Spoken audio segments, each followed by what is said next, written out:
Okay. Whoops. Hi. Hello. Hi, everyone. Hello. Hi. Where the hell's the intro? I don't know.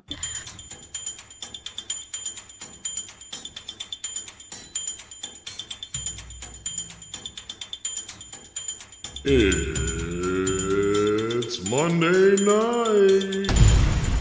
Time for some Monday Night Roar. With those ladies of toxic femininity. Brought to you by Midnight Edge. Let's get toxic, kids. That's right. Welcome to the show, everybody. I am Tom Connors. With me are the ladies of the toxic femininity. We have joining us. How are you doing tonight with those lovely earrings there? I think I go disco. I am doing very well, Tom, and it's so wonderful to be here on a Monday night. We're so glad to have you. Also joining us with the hair of flaming red, Miss Nina. How are you? Hey, I'm doing good, Tom. How you guys doing? It's Monday. I'm okay. It is all day long. I do have some news. Because I came downstairs for a cup of coffee today. You have a neighbor now, I heard. I was really groggy, and I was like, just I'm not a morning person, so I'm not, my best self in the morning before coffee. And I go outside with my cup, and I go sit outside, and I hear like this bang, and I was like, "The fuck is that?" And because my neighbors have dogs, and I was like, "What kind of dog is that?" And I was just like, "Am I tripping out, or is there a bang going on?" But I think I'm pretty sure that my neighbors have gotten some sort of goat or something, or a sheep. I'm not sure exactly what because I haven't actually seen it. I've just heard it. You guys tell me, you be the judge. Do you think this is a sheep or a goat? Okay, here it is. You ready? Okay. Yeah. Here we go.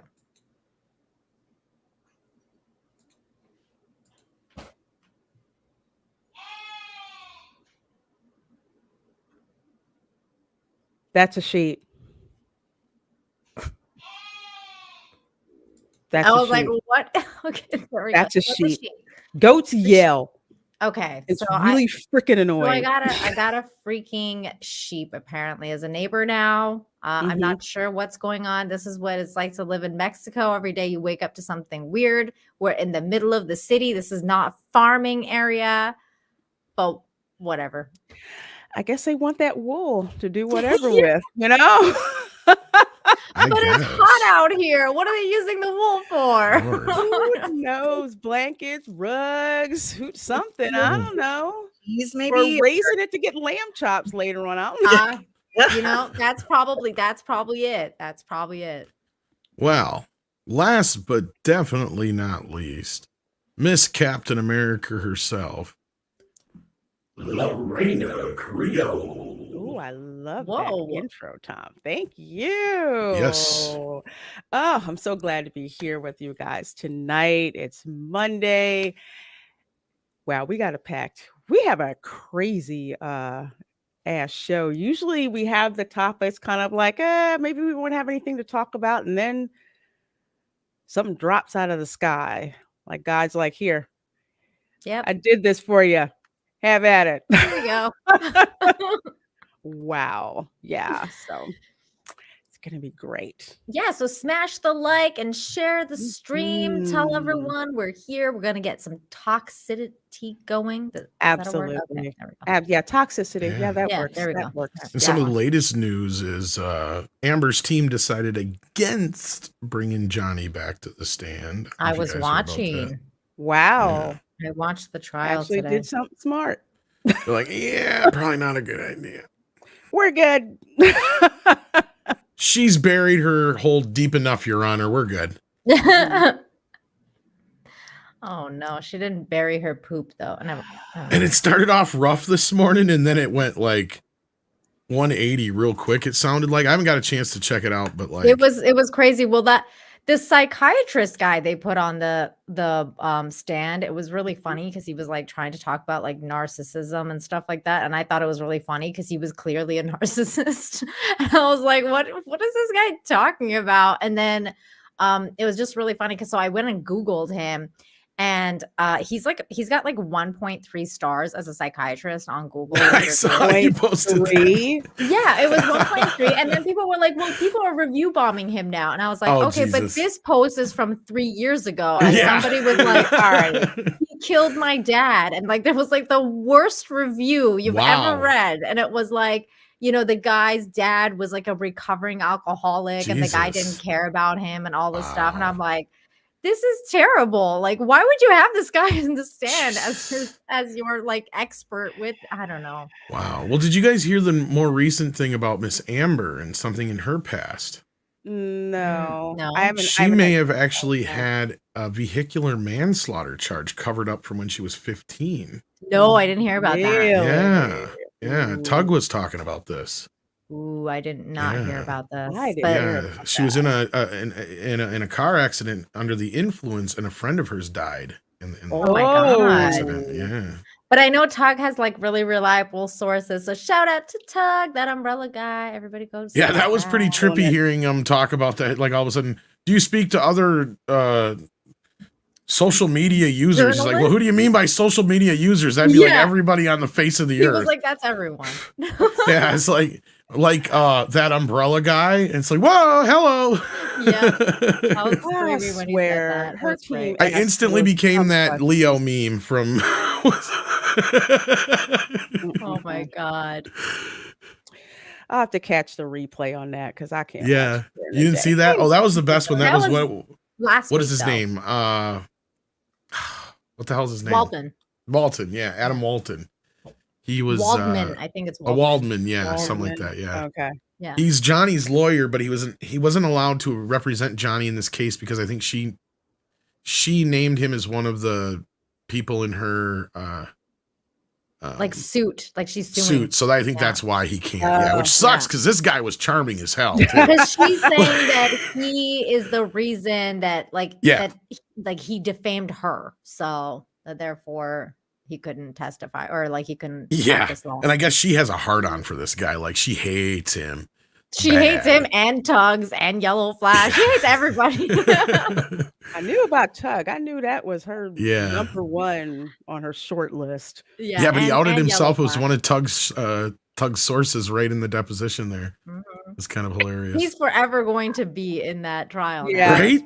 Along with Amber Turd. That is probably the funniest thing I've ever freaking heard. They asked about the turd again today, and I freaking died every time it's brought up because they're like trying to talk about like the hashtags and like E-poo. Yeah, they're like the chick's like, what about poo? And he's like, well, there's not like the other chick was like, well, there's not really like poo. And then like Nick Ricada was like, well, there's turd. Like people are just losing their freaking mind about what terms were being used with regards to describe Amber Turd. Oh Lord. Yeah, I'm sure that didn't make her too happy.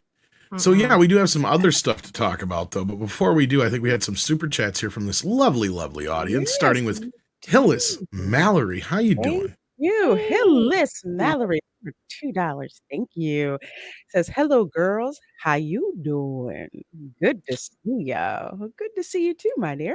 Hi, how you doing, Hillis? Thank you for being here. Yes. And then we got the Walt Man here, it looks like, for Nina. The Waltman for $4.99 says, so basically 2 of Amber Heard's experts witnesses were trash, with the last one being somewhat decent. Am I getting that right? Kind of, except for he fell apart at the end though, didn't he? Yeah, the lady fell apart for sure, but the lady was the last witness that she was supposed to be the expert for the she's like the industry expert or whatever, but she didn't even know half the shit that she was being asked. Oh, is this the one that claimed that Aquaman was the biggest movie of all time? Yes. Where are they getting? I think they're misquoting the whole biggest DC film of the Snyderverse. See, that's the thing. It's not even technically the biggest DC film. Superman is still leaps and bounds above all these movies, and so is Batman 89. Like, I was just saying this the other day. If you go by inflation, Infinity War and all that stuff really only grossed about as much as Superman and Batman did. That's about the plateau of these films. Like, well, at first she said of all time, and then she was like, "Well, I mean, at least DC." And like, yeah, that's what I was saying. Of the like, DC universe, yeah. Like, are we even talking about like Titanic, Avatar? Like these movies were the all time ones. You know, where when you're thinking about all time, like, well, honey, she's movies. an actress. She only cares about her movies. Well, no, like this is the expert witness that's supposed to be. And also expert. remember, Amber said she was a star in Justice League. You know, the movie she's in for a total of 5 minutes. Seconds or something? I can't. Yeah. Was it 5 minutes? I thought it was like 59 seconds. Not even. It's 55 ridiculous. seconds, I think it was in the Justice League one. Yeah. I think. Yeah. Yeah. And then she gets a few extra minutes because of Snyder at the end of the newer version. But yeah. Yeah, and then the expert lady was saying that she was like basically the star, and she got her like she became famous from that. And we're like, from 55 seconds, lady, like that is. Didn't not... Jason Momoa talk today too, or something like that? I heard. No, he was. Or is that coming? No, but they have a deposition, a video deposition from him. Oh, I don't know. That was not played. That today. might be coming up tomorrow because they got Hamada coming up. Yeah, Hamada's coming up tomorrow. The other lady, his ex is going to be on the stand soon too. Kate Moss. Yeah, they brought in Kate Moss now because she mentioned her. Yep. Yeah. Yeah. And then we got a new member in Matthew Trump. Thank you so much, Matthew. We appreciate that. Matthew. Welcome to the cult. Then we got Sonic X2 for Arr. Yes. Sonic X2 for a $10 super chat. Thank you so much, Sonic X2. What up, ladies? Hey, what up? What up? Shout out to Johnny's lawyer, Camille Vasquez. On fire. Yeah, and she should have been doing the cross today. I just felt like she's just been doing a better job, and she's getting under Elaine's nerves. So I don't know why they're not like just being like, you go. Like, I think part of it too is each of those lawyers has a different domain of specialty. Yeah, I think that's true. Like, Tom, I think because Ricada also said that guy was taking basically the expert witnesses, but I just felt like he kind of felt short on like the objections and stuff, and she was way more on it. And I think I saw her a couple of times being like, object, like, to the guy, and then he did it, but he kept most of his objections for cross anyways, so it turned out okay, I think. Yeah. And a lot of time, I think they're just giving her and her legal team enough rope to just hang themselves with, to be honest with you. That's pretty much, I think that's their strategy. I suppose I should do this proper. We got Joker voice in the house. Who do it with one of those weird voices. Yeah, that you're going to Hell Monday Night Roar! Let's get ready to rumble! Yes! That was awesome. I'm sorry. Anyway, this is the rest of this would be Lorena's, I believe. Yes. Hail Monday Night Roar. The show that makes Mondays tolerable. Oh, sup, Tom? Hashtag keep talking. How you doing? Certainly will, Joker voice. Hi. Certainly will. Glad to have you here. And then we got a super sticker next. Let me see if I can see what this is. What do we You got? can go ahead and bring it up on screen. It is a Sheba Dog Fartin' Hearts from Nicholas Horton. Aw, thank you. And also we had Joker Voice, who is a member for 10 months. And NZ Greg, who's been a member for 8 months. Thank you so much, guys. We appreciate that. Thank you, guys. Yeah. Yes, we get a lot of our member milestones on this show, which is goes to show you when they signed up. Also, Jesus Davila sends in a member chat and just sends in a smiley face and a thumbs up. He's been a member at the Edgelord level for 7 months. Thank you so much for that. We Thank appreciate you. Oh, I love that. So that was the Nicholas Horton one was next. Thank you for that. And then Marks wants to know, what if the t-shirt gets mentioned? That'd be amazing. Oh my god. Oh my god. I've already had to send a bunch of cease and desist letters to other people who are stealing this design. Really? Yeah. Wow. Yeah, so get yourselves the authentic, original, real one in the link below in the description. Get it while you can, because it's going to be going away fast. Pretty much at the end of this next month. Get it while it's hot. Shit. Yep. That's right. Literally. That's it. I'm out. No, I'm just joking. Then David Fitzsimmons is next, and I believe that's Nina's. Yes, thank you. For $5, David says, I hear from insiders Amber Turd is, sorry, I changed that, is in talks for a movie. It's going to be the sequel to the cult classic, Two Girls, One Cup. Mm-hmm. I have no idea about any of that. That are two girls who are shitting in a cup. The original movies have to see in the beginning. I'm glad I bled most of that out. Thank you. I appreciate that. We did not need the actual. Oh, I'm sorry. It's okay. I think we all know what it is. I have been told don't look it up. So Don't query it. Don't query it. It'll be bad for your computer. Yeah, don't do that. That happened to me the other day with talking about the Tijuana Donkey Show on the real BBC. Yeah, I kind of like it was brought up, and then X-Ray Girl didn't know what it was, and I was like, "Don't look it up, girl." And she looked. I'll tell you what. If somebody shows up in court, I don't think they'd let them in there dressed like that. But if actually they would allow somebody to come in with that shirt on, I tell you what, I'd give that individual a free shirt. At whatever new shirts we come out with, they get a free one for life. Oh my God, do you guys hear that? What? The goat is baying. Oh shit, no. No, we don't hear it, but the sheep or goat or whatever was going bad. And I was like, oh my God, do you guys hear? No, I didn't hear. But yeah, if somebody actually wears one of these shirts to court, I will definitely do something for them. That would be amazing. That would be hilarious. You get free shirts for life. That's all I know. Just yes, that would be awesome as shit. I don't think they would let you in the. I don't think so either. That's what I was just thinking. They would outside. They she would would literally get up and be like, "This is what I'm talking about." Yeah, exactly. This is what I'm talking about. They would see it as taunting or whatever. That would be really funny though, because she might lose her shit and then like throw something at the person, and then it's like, "Oh, the case closed." That's it. Yeah. Violent bitch. Right. Then we got Volcanicus Rex. I think this is.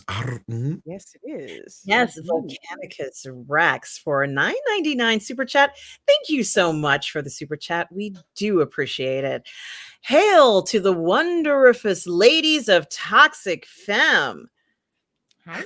Do you have any hope for the current crop of Star Wars shows in production, or are they all cursed by KK? It's a good question. Well, I think you guys are going to kind of get into that topic here for the main topic, are you not? Pretty much. Yes, we are. Yes, but I can answer the super chat. Oh, I think we all can. Yeah, actually, yeah, we gotta. Well, I'm known as Infinite Hope Girl, but when it comes to Star Wars is dead. Disney Star Wars killed it. Yeah. There's no hope for Star Wars. I'm sorry. I'm sorry to be the bearer of bad news on this one. There is the Disney S with a $sign Star Wars that I say, and even out of that, the only thing that's worth a damn is The Mandalorian. As a matter of fact, the Book of Boba Fett, the best episodes were the ones that Boba Fett was not in. So, do not have a lot of hope for the Star Wars shows in production. It's gonna be a floating garbage fire. I have hope. In fact, I'm going to Star Wars Celebration this week. Yes. She's got hope. Fun. That's good. Fun. Yeah. And I'm going to see the premiere of Kenobi there, hopefully. And of course, as a super fan of Grogu, I am eagerly waiting the next season of The Mandalorian. Oh, that's nice. You know, Grogu's a Slytherin, right? Yes. Okay, I just thought he's a little rascal. He's a rascal. Yes. He's like he pretends to be a certain way, but trust me, he's got a little mischievous streak in him. So no, literally, I was at the Wizarding World of Harry Potter this weekend during my live stream. Before I went live, this lady who was dressed up in Slytherin gear had a baby Yoda who had his own little Slytherin robe and wand. Yes. That's adorable. Yes. I hate Disney Star Wars, but that little fucker is cute as shit. Adorable. I just love him so much. Yes. He is. I'm like, I have to dress mine up like that. Anyway. I can't wait till he finally says something and he sounds like Baby Herman or something like that. That'd be hilarious. Yeah, he's like, You guys really think I couldn't talk? I'm 50 goddamn years old. yeah, totally. You guys, you should see the look on your face right now. It's like, look who's talking now, like the baby Yeah. that has the man voice. Oh my God. Yeah, I remember that. I love that. Yeah, that'd be amazing. Yeah, may the force be with you and all that shit. Then we It got would have Jack been even Kluman. better if it was what's his name's voice. Who? The guy from Caddyshack. What is his name? Which one? Rodney Dangerfield. Yes, Rodney Hey, Dangerfield. no respect, as no Baby respect. Yoda. You see, my dad Yoda, he gets all the respect, not me. No, no. Yeah, totally. Eat one baby egg and they want to kill you. Oh man. That's Oh, good. Jacqueline, thank you so much for that $5 super chat, my dear. Says smiles lifting me after an exhausting day yet again.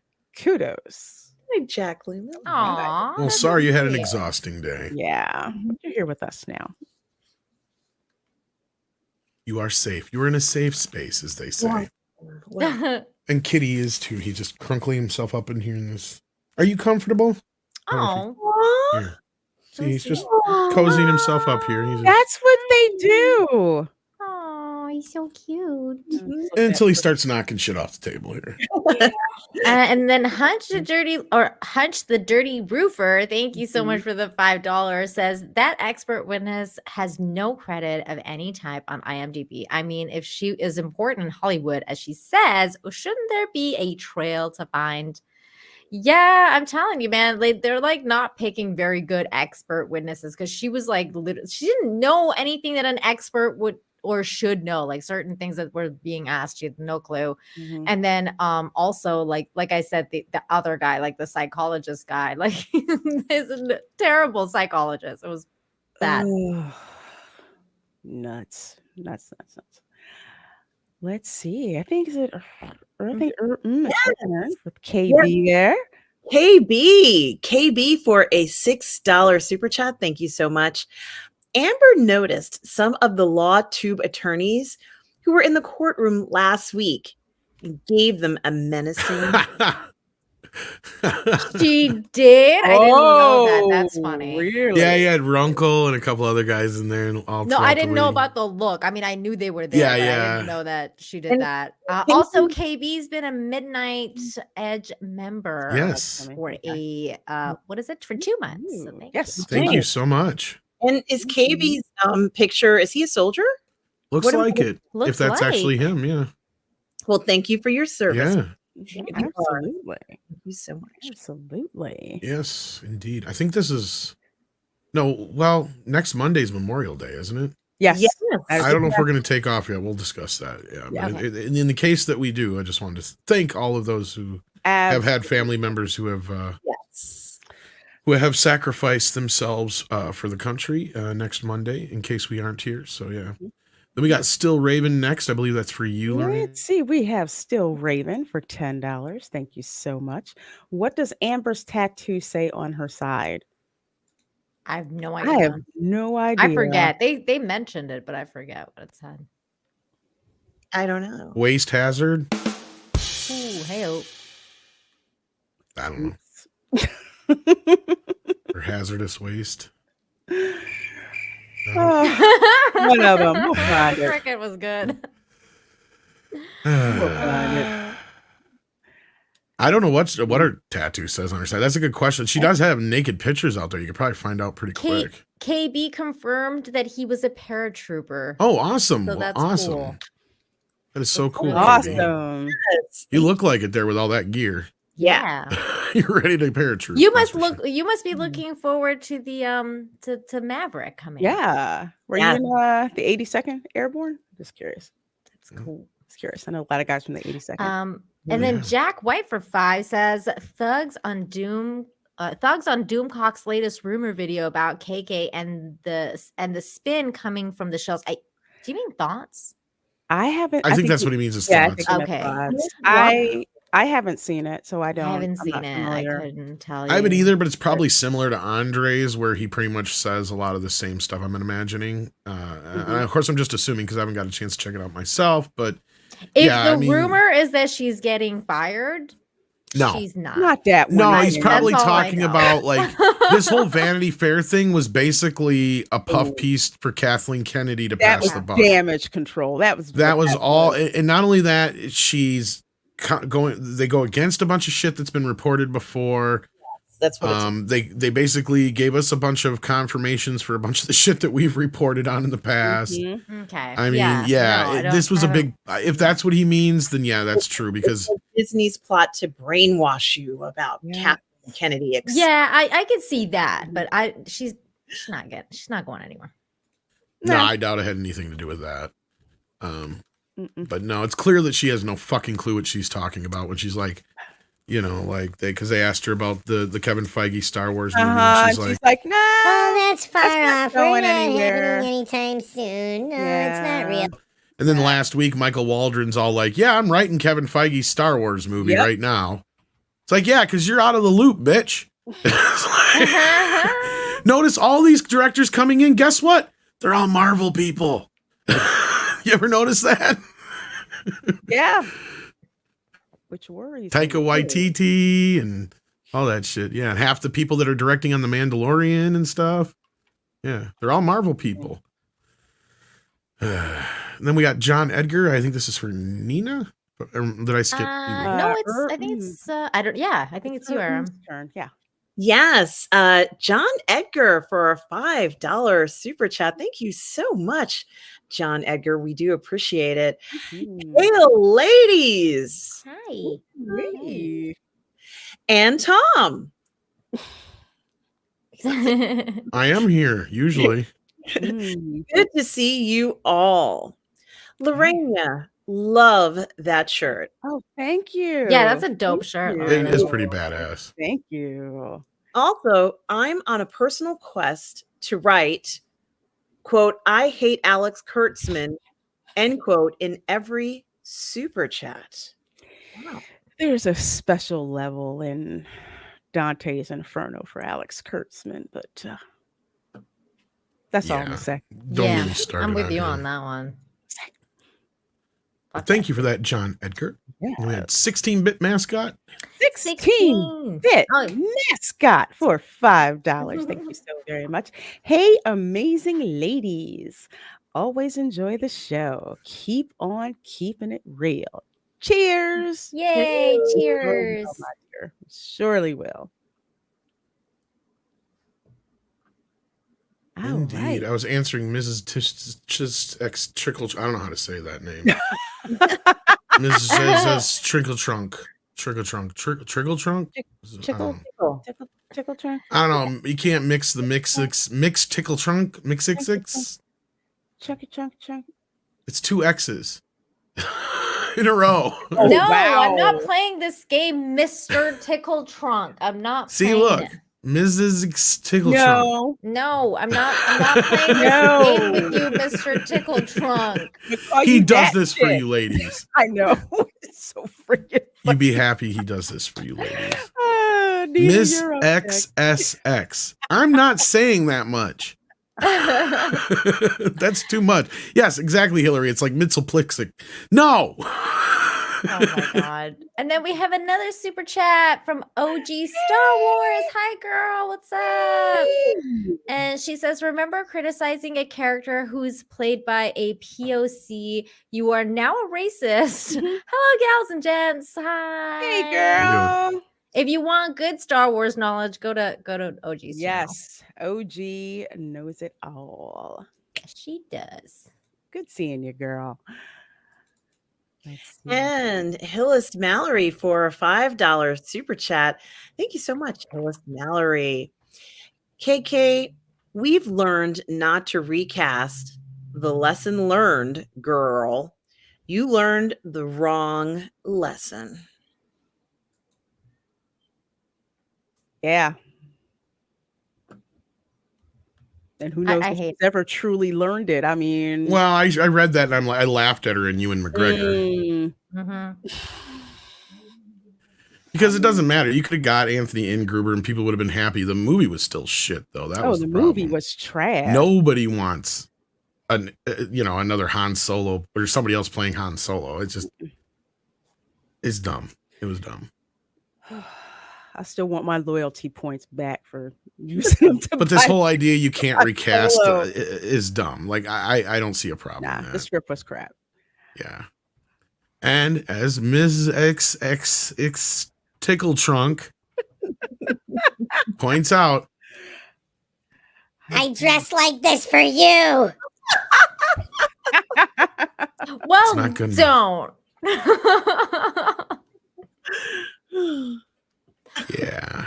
Oh So my with God. that, we are caught up with the super chats, and I think we grabbed all the member chats already, if I'm not mistaken. Mhm, mhm. So I think we did a good job, ladies, and I can kick myself to the back.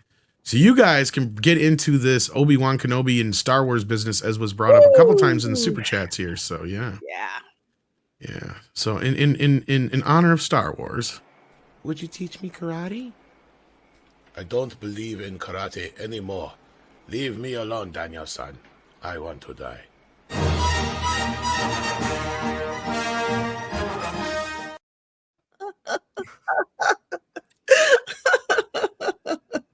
Lord.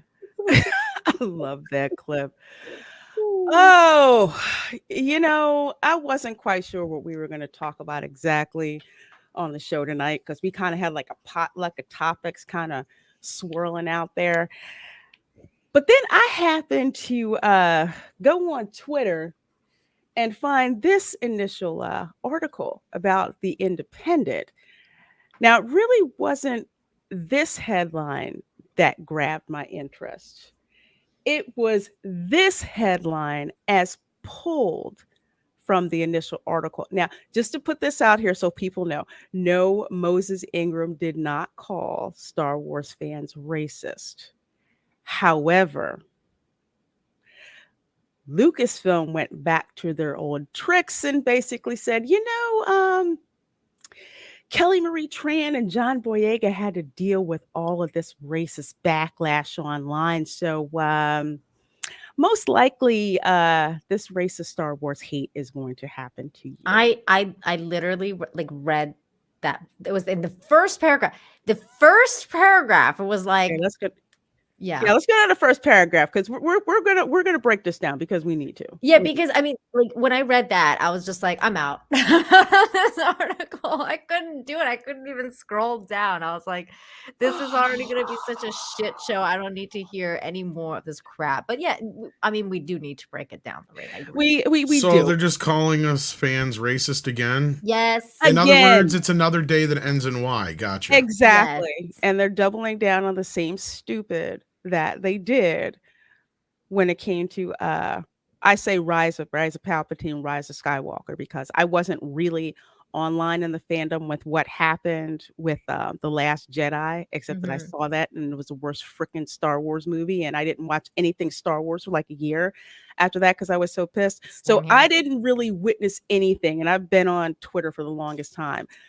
I've never seen anything quote unquote racist aimed at John Boyega or Kelly Marie Tran. If anything, I've seen fans be really pissed about what they didn't do with their characters. Yep.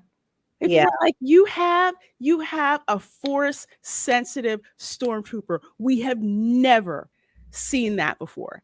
Never freaking seen that before. Yeah, that's what I mean, that's what one of the very many things that I was pissed about that movie was what you just stated, and also because originally we were supposed to kind of like they had hinted at the love triangle between Kylo, Rey, and Finn, but then how they ended the first movie, they had left it kind of up to interpretation. We're thinking that it's kind of resembling the first movie in the original trilogy, where it's they might be doing the same thing kind of thing. But then they came out with The Last Jedi and they were like, oh no, we're not gonna let the white girl be with the black dude. We're gonna stick him with the other minority who is a freaking janitor. And I'm like, what is this? Like, what? Like, it's just so on the nose. Like, there's just so in a potato sack, because Kelly Marie Tran is beautiful.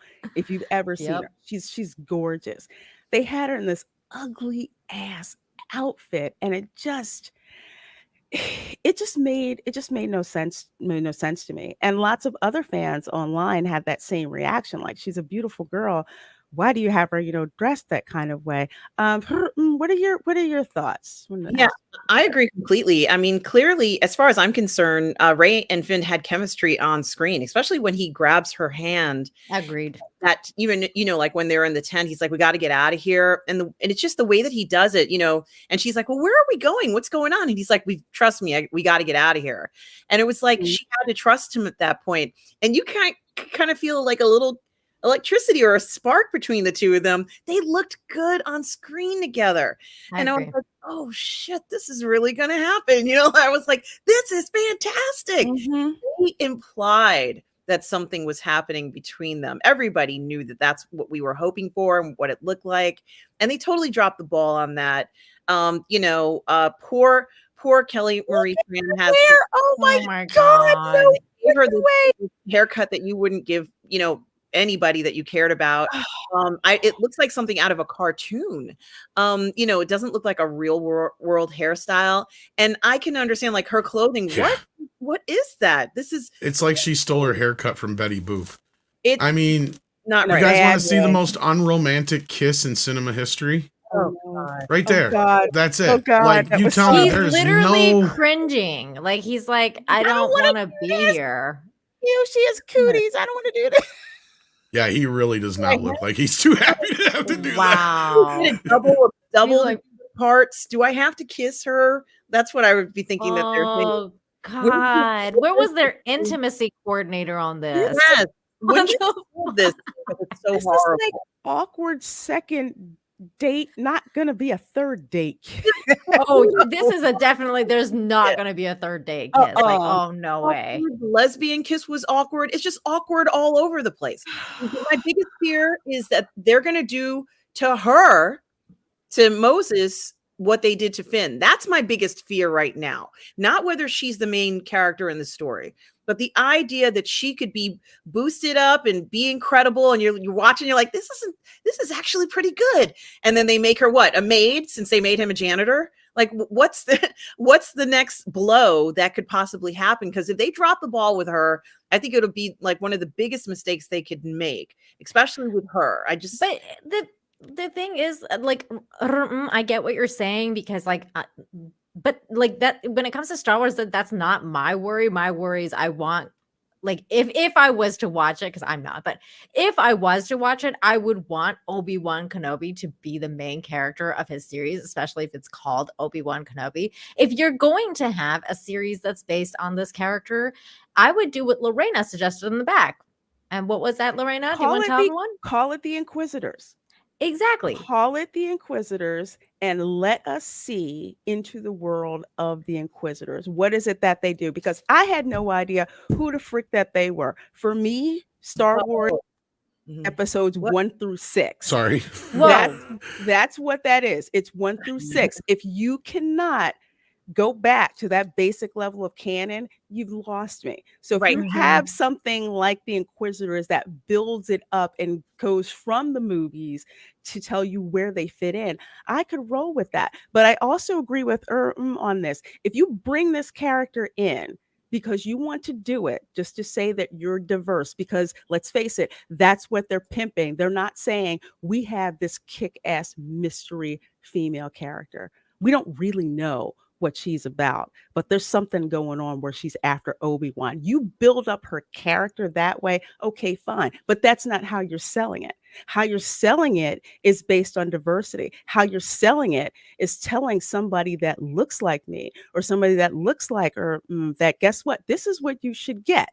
No matter what we do with it, if we decide to keep her around, if we decide to make her fade back into, obscurity, or if we decide to kill her off. You should be happy with whatever bone that we throw you. And that is a problem. That's a very, very big problem when you claim to want diversity, but yet you use it like it's some kind of buzzword or some kind of toy. It doesn't endear you to quote unquote people of color. If anything, it just makes you a hypocrite. Yeah, and Lando Calrissian was not like, that was a normal character. He was a normal character. There wasn't any of this concern with him because he was well written and they didn't drop the ball with him. So, we have this concern with him. He flowed into the story naturally. It felt real. It felt like he and Han Solo were good friends. And you could tell that they knew each other, were familiar, especially when Lando first meets Leia and he was like, "Welcome to Sky City." Well, what have we here? Yeah, and it was like he was on Leia, and Han Solo was like, "Hey, hold on, Mister." Smoothie. Yeah, like all of a sudden, it's like he's very charismatic for a reason. A fantastic character, fantastic, actor who played that role. That's what the level of excellence we're expecting. We're not expecting for them to drop the ball and make them ride on horses on a spaceship in space. Space horses. He was a smooth motherfucker. He's like, "You truly belong with us among the clouds." Wow. Yes. I was like, yeah, okay. Harrison's just like, "Get your hands off my wife." Yeah, he was giving. And Get off my wife. Her eyes were bright, and she's a princess. He knows how to treat a princess. Lando is smooth. Kissing her hand, and right. She was he like, knows how to treat a princess. Exactly. Yes. Yeah. I'm not expecting Ben would not have been that kind of a character. But why did he have to be a janitor? Come on, people. We know that was a bunch of bullshit. He worked in sanitation. The thing with this series right now is that it's got two things going for it. Okay, so one thing is that, like, no matter who you are, like, even I'm like somewhat curious to see how they go about the first episode, but like, no matter who you are, whether you're sick of Disney Star Wars or not, you're going, like, they've got member berries. That's what they've got. They want you to come back because that's why they got, Hayden Christensen. That's why they got the Ewan McGregor. They want people to come back to Star Wars. Oh, there's more than that in here. Well, they actually, that's what I was saying, Nina. That's what they want. The way that they have to sell this, because it tells me you don't have as much confidence in what you've created. The fact that you have to go back to the member berries, you have to play, Duel of the Fates. You have to even, show Luke as a boy, pretending he's a pilot, all of that, because you want all that original fan money and attention to sell this show. But the thing is that this is why I say there's two things going for this right now. So one, they got the member berries and they're like, okay, maybe people will come back to Disney Plus with the member berries. We're going to give them all the member berries that they can get so that they can just be happy with that. And if not, our second play is going to be, if you don't like it, you're racist. And that's that's their second play. That's what this boils down to. And what's funny about this is she's sitting here going, "Well, we're getting away from the Skywalkers," which is bullshit. That means that's code for the sequels, because Obi-Wan Kenobi is all about the Skywalkers. I'm not going to get into spoilers, but we've pretty much had a lot of those spoilers confirmed now between commercials and that Volkswagen ad and a few other things that are out there that kind of confirm some of the shit that's in the show. Because as I said, there's much more than just the standard characters. Like, almost every character you can think of from Star Wars is going to show up in this fucker, guys. I guarantee it. Like, just take your pick. I'm just going to real quick highlight this because honestly, like, this is how I feel about it. The Skywalker is Star Wars. Star Wars is the Skywalker saga. Like, I don't understand. I don't even get her comments about, like, we're trying to go away from the Skywalker thing. Like I said, that's code for getting away from the sequels. Yeah, that's what that is. Yeah, it's stupid. Because they screwed it up, and everybody knows. And this is somebody. But I agree with you, Lorraine, and that's why I hopped in. I agree. Like, if they would have done this as like the what did you call it, the Inquisitor show, the Inquisitors. Yeah. It would have been the same thing like with Doctor Strange. Had they just done that as like this special on Disney Plus, I wouldn't have been griping about the problem with it, because I'm like, yeah, it was all right, but it wasn't a Doctor Strange movie. It was like No, a third see, of a Doctor Strange I said movie, it. and that was I said it. it a different way, Tom. I said it. I wouldn't have had a problem with Doctor Strange 2, technically, if they had come out and said this is a WandaVision movie. Exactly. Like, And it would have if worked it was better. WandaVision, I wouldn't have minded it as much. And then it's like, okay, WandaVision with Doctor Strange in it as a cameo. Sure, I'm good with that. That's cool. But they marketed it towards Doctor Exactly. Strange 2, And it's like, yeah, I know that's exactly what it is, but that's my point too. And going back to what Lorena's saying is if they wouldn't have advertised it as that, like if they would have called it the Scarlet Witch and had it either be that and or like a Disney Plus special where they basically conglomerated all of the shows, it would have made sense because there's a lot of people who went to see this movie that were completely fucking lost because they had not watched WandaVision. The Scarlet Witch. They should have called it the Scarlet Witch in the Multiverse of Madness. Yes. That would have made a heck of a lot more sense because Doctor Strange was pretty much second fiddle in his own freaking movie. And then you can like throw in fucking America Chavez and no one's gonna care because it's like, okay, whatever. That's like Wanda's journey to like find her or whatever. Like, and I agree because same thing here because at this point, if you call this the Inquisitors, then Obi-Wan and some of these other characters showing up. Well, then now it becomes an extra treat instead of it actually being the focal point of the show. Exactly. And that's where I don't understand her saying, and that's why I know it's got to be code for getting away from the sequels, because she's sitting there going, oh, we're getting away from the Skywalkers, yet you're going to have 3 of the motherfuckers in this show. Well, I thought that they were getting away from the Skywalker sagas because she wants to blame the fans' desire to see Solo, Han Solo again, and their, idea of a failed Solo film and say that it's the fans and that's the reason why we had to make Solo and it didn't do well. It's because that's what the fans wanted. So that's how I interpreted. Well, that was one of the few times she actually kind of took the blame, but then passed the buck because she's like, yeah, we can't. That was one place we misstepped. We can't recast these characters. That's where that quote comes from. Yeah, and then it was funny how she related to it with Indy. And then I found it funny because she was like Indy is where my passion is at. It's not quite Star Wars. And I'm like, thank you. If you did have the fucking passion for Star Wars, you would have cared and you would have never done this bullshit. Like I tell you guys, admitted it. I was like, what the fuck? Not only that, she admitted that Filoni's her little lapdog too, and that's what I've been telling people because they changed their story again on the history of how the Mandalorian came together. Yep. How Favreau came on board. Yes. Yeah. And then they actually... she was saying that they had competing stories and that basically... They needed to play nice. So I arranged a play date for them. The play date. Oh my God. Well, how fucking... What the hell? No, what that was Bob Iger going, I want this guy to work on this. And she goes, but Filoni already has an idea and we got Mangold working on Boba Fett. And he's like, I don't give a fuck. This guy made Iron Man. I want you to work with him. I think it played out a lot closer to what you're saying, but the whole like play date thing was so freaking ridiculous. I was like, it was freaking cringe. I'm like, is this what you're putting in a Vanity Fair? It's like, okay. And we're talking about grown ass men here. That's like, the what thing. Are you doing? Grown ass men. Not say I arranged to come to Jesus meeting or get in a room and. You guys aren't leaving until you hash it out, whatever it is. She says, oh, I'm going to arrange, a play date. The entire, not just this article, but the entire magazine, from what I understand, repeats this theme over and over and over again. If you're talking about the Vanity Fair one, oh yeah, it's just one big, huge puff piece spread over like 4 stories. Yes. So it's very deliberate, very directed, and certainly not unbiased. Certainly.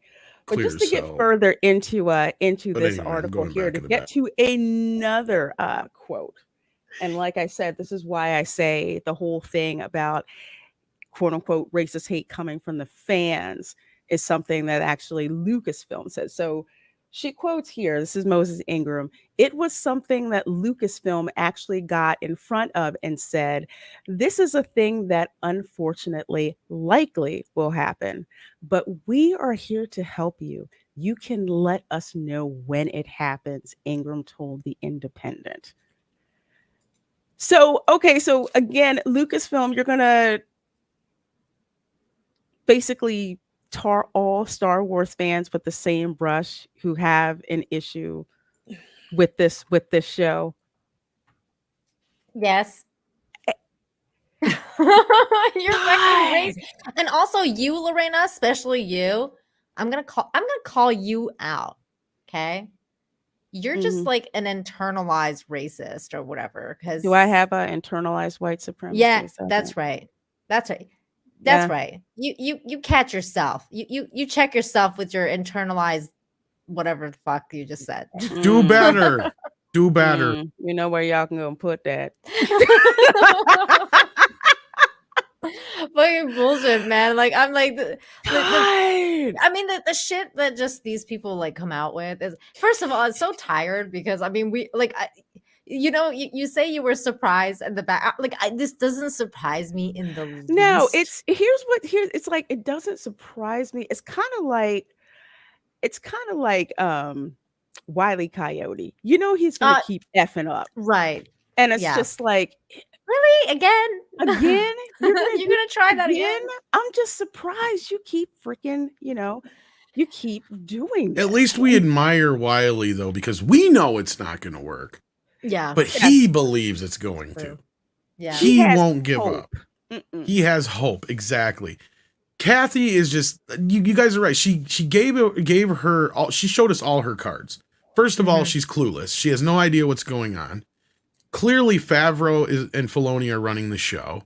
We know that from the fact that those two vetoed the Obi-Wan scripts because they were, guess what, kids, too close to the Mandalorian, and nobody noticed until after the Mandalorian was already done.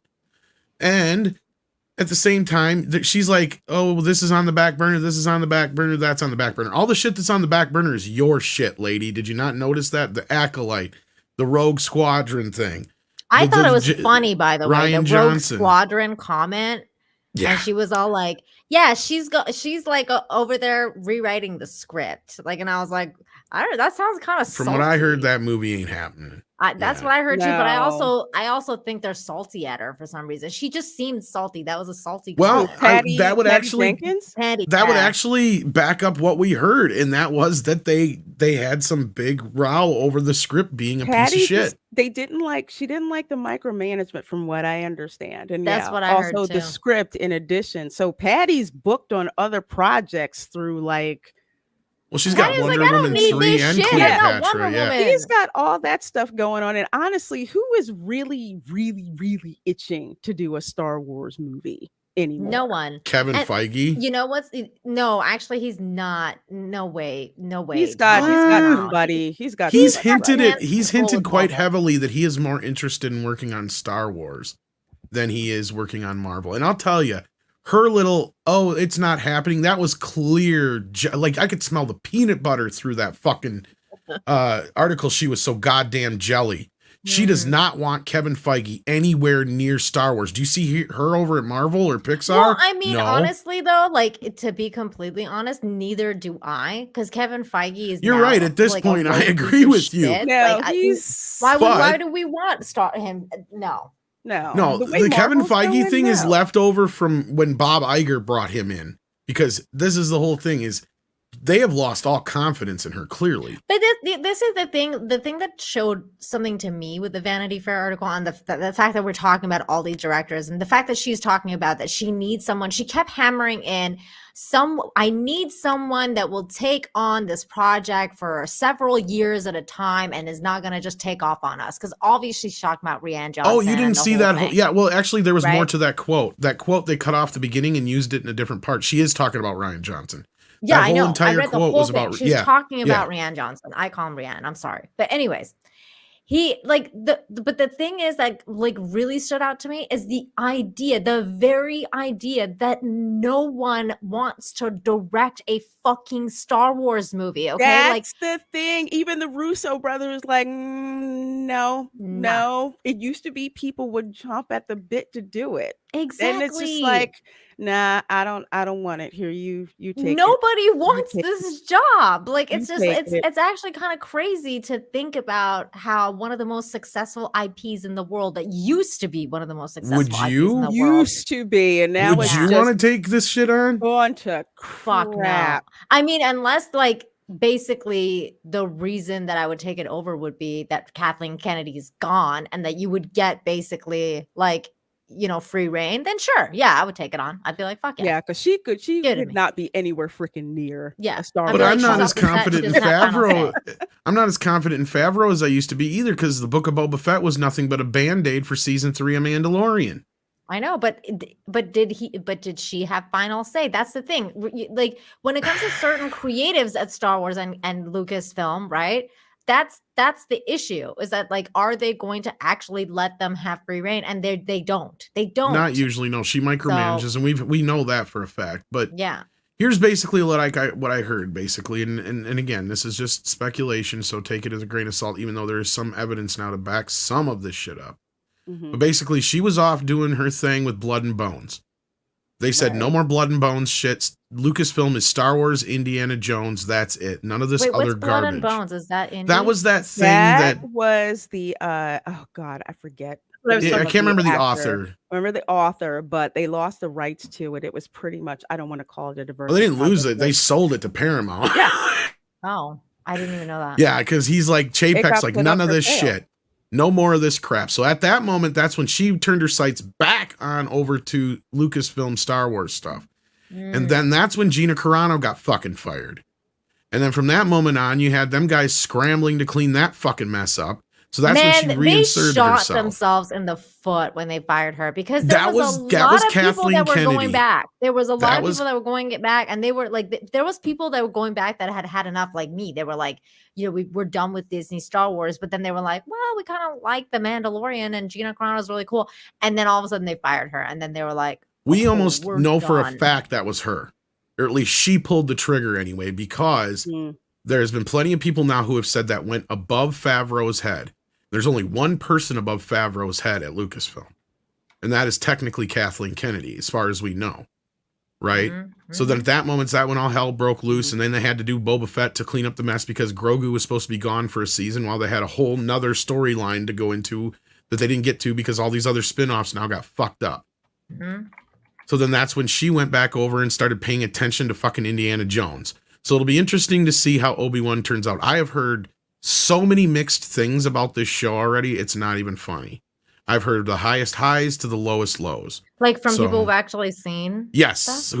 for people who inside who know have seen stuff Seen from it, and Hmm. kind of, I mean, basically all these leaks, I can now say that they're pretty much confirmed. Like before, I had an idea, but like there was those couple of trailers we got now that have confirmed some of the shit. And I don't know if did you guys see the Volkswagen commercial? I didn't. I did. Okay, the not. Volkswagen commercial gives away that these leaks have got to be real, because they show the little fucking droid in there Oh, hanging out with 3PO and R2D2. Yeah, Oh, Leia's Leia's little droid. supposedly. Yes. Remember with that? Otherwise, why else would 3PO and R2D2 be in it if little Leia isn't in it? Oh God. I'm Yeah. sorry. Go ahead. I was going to say something about the children of Blood and Bone that you were asking about, Nina. Hmm. One of the things that happened with that particular production was the fact that the writer of the book wanted to be the screenplay writer of the film, which is not an uncommon request, and wanted to be Mhm. directly involved in it. But of Mhm. course, when it was with, I guess Lucasfilm or whoever had it, Kathy said no. they refused. Okay. Well, anyway, that's Yeah, I what think that's who it was. Sorry. they refused to let her do that, and it went on for almost 2 years, Nina. So after a while, the excitement of having the adaptation come to the screen definitely waned, and the writer was incredibly happy that they didn't have to deal with Lucasfilm's interference anymore, because you could see the writing on the wall. It was not going to be adapted the way it should have been. It's the writer is Nigerian, and it's based Oh. Nigerian folklore. And obviously the reason why they wanted the film was not because they support Nigerian folklore.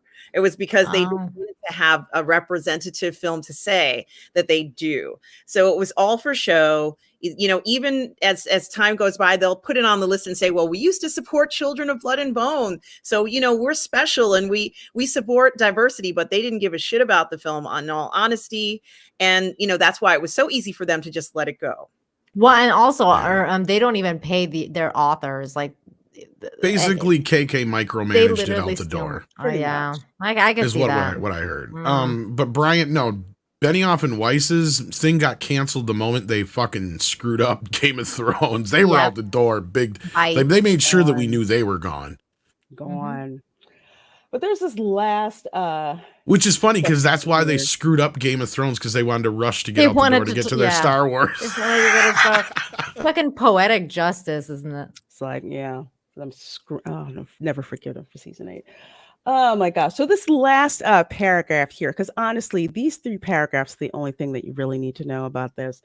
She says here, Ingram noted that Obi-Wan Kenobi director Deborah Chow has been putting the proper systems in place, so I feel safe as we do the work throughout production. Okay, now, if this is true, Deborah Chow has fallen several steps in my eyes. What do you mean proper systems? What does this even mean? Like, do they are they like holding her hand like on the set? Like, is this okay for you? Like, what does this even mean exactly? Saying we'll protect you from here. I don't get it. They're talking about social media blowback. Is the set unsafe? That's what I would think. The first thing that I would wonder. No, read the rest of the quote. That's what I thought. Or I'm like, what does that mean? Like, are people harassing her on set? Like, no, I think no. Read the rest of the quote. She's talking about social media. But we'll get to that in a minute, because I did want to stop and say that earlier.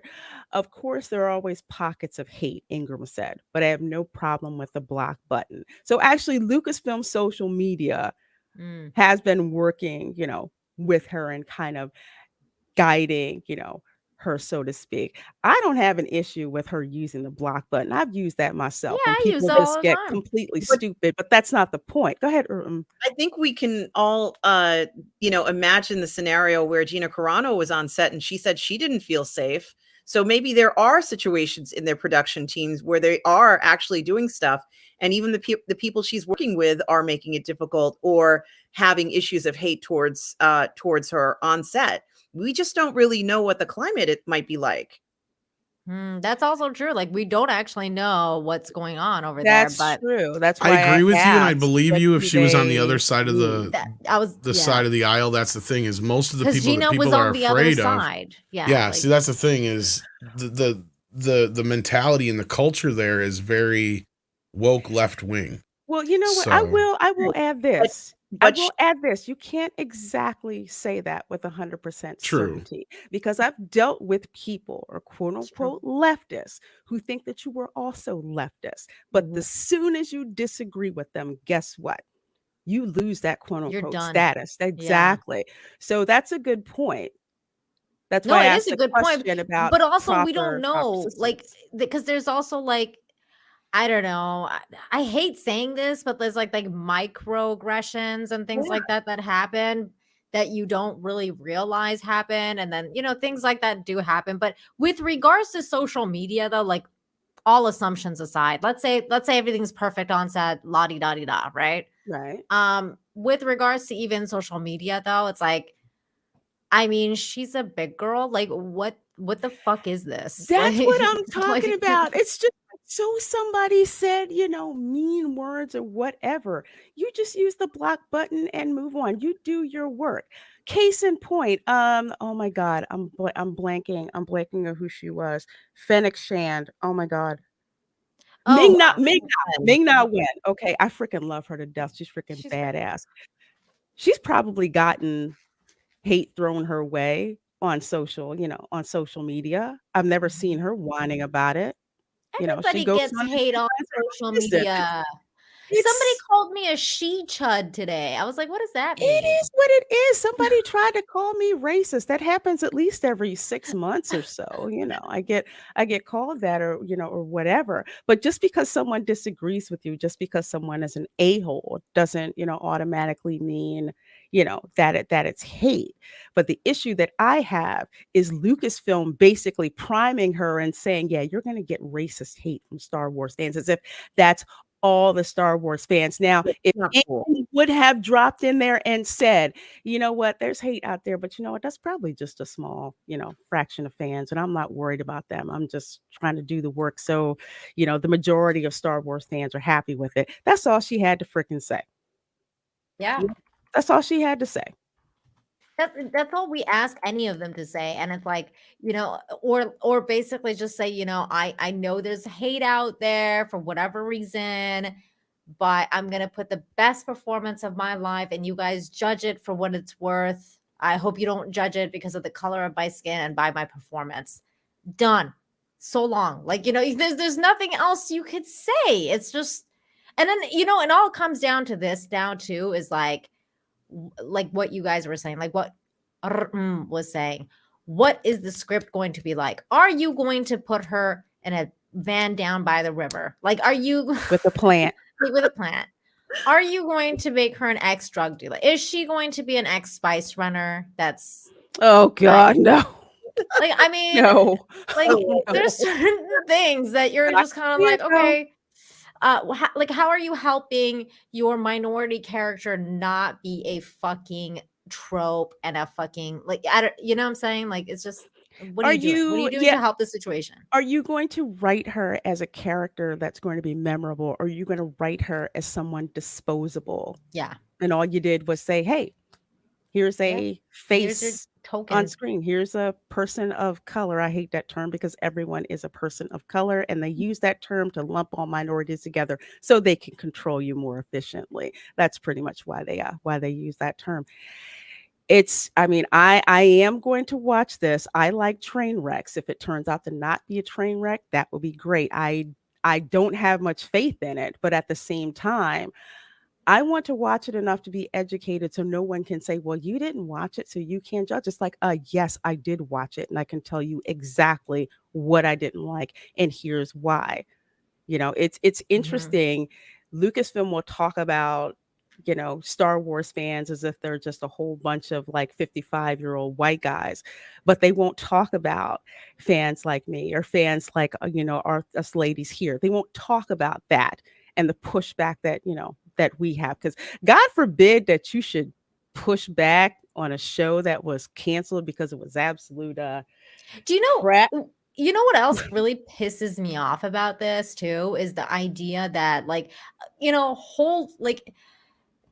hold the phone on the fact that this is Disney, Star Wars, or whatever. I don't care who you are. If you're a woman and if you're an actress, male, female, doesn't matter. If you're an actor in Hollywood, your performance should stand on its own and should have nothing to do with your like the color of your skin. So if you cast a black actress, let's say, and then she acts bad, like let's say she actually acts bad, okay, and we're like, oh, her acting sucked. I don't like this. Like, I think her acting sucked. And then people go out and say, hey, her acting sucked, right? Like they actually criticize her because they think that the acting level was not there or something. Like, are we allowed to do that anymore? Or are we going to just be, just labeled racist right away because, oh, you didn't like her acting? That means you're fucking racist then. Like, yeah, it is bothersome that you can't just make a comment, a legitimate criticism of performance. Mm-hmm. Right? Like, I mean, I think we should have to. And then and also a lot of people that's how you get better is through criticism. So, you're not always going to be perfect, but if you're going to be like one of those people who has to have a team of people, like, make sure you're safe and your fifis aren't hurt. I mean, how can you improve your craft ever if you're just going to be held by the hand every 5 seconds? I don't know. What? There was a time in Hollywood, okay, a time where there was active, blatant racism in Hollywood, and there were not a whole lot of roles for Black actors and actresses. So a lot of them started their own production companies. Case in point, like Tyler Perry, starting their own company so they wouldn't need Hollywood. Mila And Kunis came did up the with same their thing. own stories. Exactly, which is what people started doing. And there was a time back in Hollywood, back in the day, where they didn't want to cast a Black actor or actress. And if they did, that actor or actress was top notch. You're not doing minorities any favors by not holding us to the same standards as everyone else. A crap actor is a crap actor. That's exactly how it should be. And honestly, it needs to get to the point where if people call you racist, so the heck what? Am I wrong? What's the point? That's what people need to. I understand that it's tough, but you have to get to a point where it's just like, calling me racist has no freaking power. Exactly. It has zero power. Either I'm right or I'm wrong based on the facts. Which is it? which is it. None of this pandering nonsense anymore. It does no one any favors. No, it doesn't. They're not people, they're hippies. I love Carmen. Sorry, we needed attention break. Yeah, there's really nothing else, like not much else to say. I just feel like like what you say, Lorena, with the POC. I hate that word too. It's just, I feel like POCs are being used all the time as this like shield to, just get away from the fact they have bad writing, bad staff, bad choreography, bad everything, like whatever it is. It's like, oh no, like we can just put this person who's gay or whatever, like whether it's POC or whether it's like sexuality, right? Like, oh, we have this gay person, so we're gonna put this out there and be like, oh, this person's gay, so if you don't like them, then you're a homophobe. And it's just like, no, no. Yeah, Judging them based on their performance, but okay. In regards to this headline that we have on the screen, her proclamation about that there has to be, and I know we don't like that term, people of color, but whatever she's implying, saying it doesn't make sense, it makes total sense. You can have whatever makeup that you want. That's the problem, is that there's a fantasy that the makeup has to be a specific way. And there is another person that we're going to talk about tonight who has that same feeling when they are working either on a crew or in a production environment, the idea that it doesn't make any sense to not have that, and they won't even step on the set if certain criteria aren't met. Right. Wow. But there's one other story I kind of wanted to like I have dovetail. mandatory nude scenes. You do. Oh, Lord, Jesus. Something else I wanted to kind of segue into, and I have to thank Nina for bringing this up. So you do know that Batwoman got canceled, right? Yep. Yeah. Well, the Batwoman writers' room, they're pretty much imploding. They're salty as fucking shit. God, yes. The salt is flowing like crazy. If you're calling Batwoman, that show, anything but positive, you're trying to change the narrative. And it's time we stop letting those who don't matter have the stage. Let the Black woman have the floor. Except for you, Lorena. Yeah, except for me, because I said your show was an unmitigated disaster and an insult to Black women who are victors and not victims. We deserve much better than those sloppily written, tokenized characters. And that show should have been canceled with season 2. Some people said season 1. Season 1. But season 1 actually kind of entertained me. Also before this though, they had a white woman as a fucking Batwoman too, and they bombed on that shit too. So I don't know what they're talking about. Yeah, Ruby Rose. She was actually, I thought she was okay, but something turned her off to the series. And after she left the show, she had quite a lot to say about working on this program. Yeah, that was one of those things where it was like, I think both parties were horrible people. I think so too, but then everything disappeared kind of. Did you notice that? I think they gave her hush money. Kind of like her career. Yeah. I don't know what the heck she's been in next. It's just nothing or nothing. She made herself sound like such a prima donna. Nobody's going to want to work with her, like on a Ray Fisher type level. Nah, she imploded on Instagram. Yeah, she done fucked her own career in that respect. Yeah. But I will say, where someone was someone got injured very badly on this set. Am I correct? Yeah. This is true. And this is why I say it's probably both ways. I mean, yeah, she probably did have some room to bitch about the conditions, but she was acting like very prima donna-ish. It was like she didn't like wearing the mask and all this other crap. And yeah, it was just a bunch of other stuff. But no, you're right. Somebody did damn near get killed. They did. In fact, I think they got paralyzed. Yeah, I think so. Yeah. It was a serious injury. And there was somebody else, I believe, who got electrocuted as well, but lived. But yeah. It was just a mess. But in general, I mean, season 1 actually made me laugh. These shows aren't exactly known for their big budgets, let's say.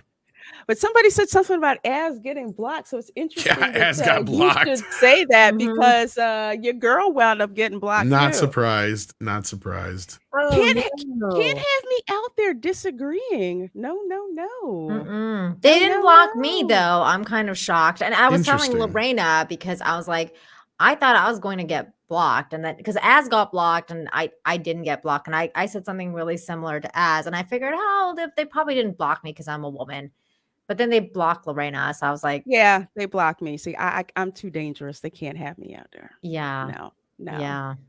Nah. But I guess I'm not as dangerous, at least not yet. Maybe Nah, they haven't gotten to me not yet. yet. Maybe They'll I'm do like the on cue. second pass because when Christina Ariel was blocking people, she didn't block me the first time around, and then after a couple of weeks, she wound up blocking. Yeah, me, but so.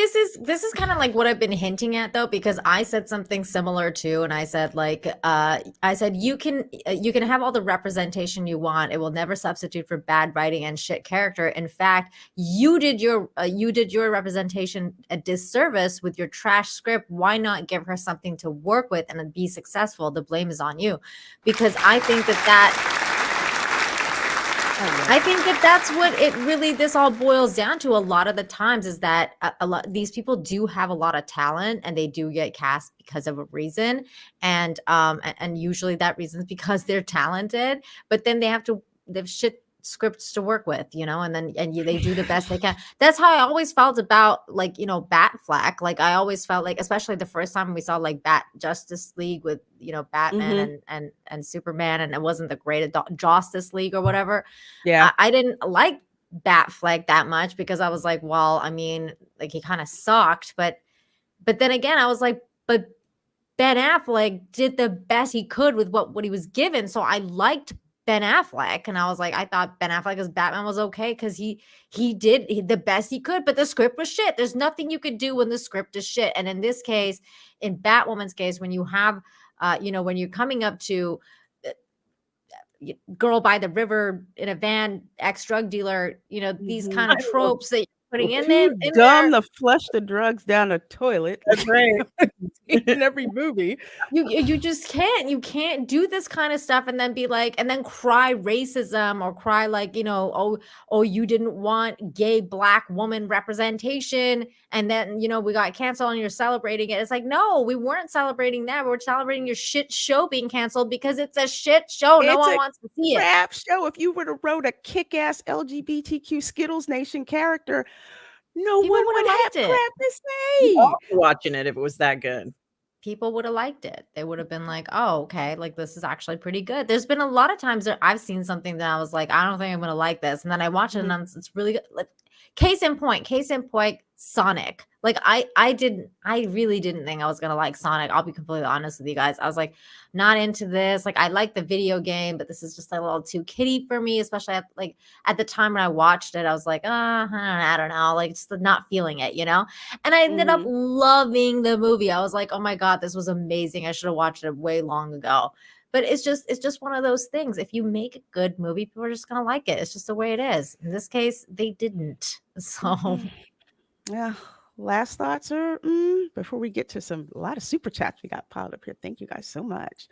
Yeah, I don't like how they'd said about how it represents, a triumph for Black women, or and I'm like, those are some ridiculous words, because none of us need a show for a triumph to feel proud about what we are. So I kind of think that they were lucky to even get one season.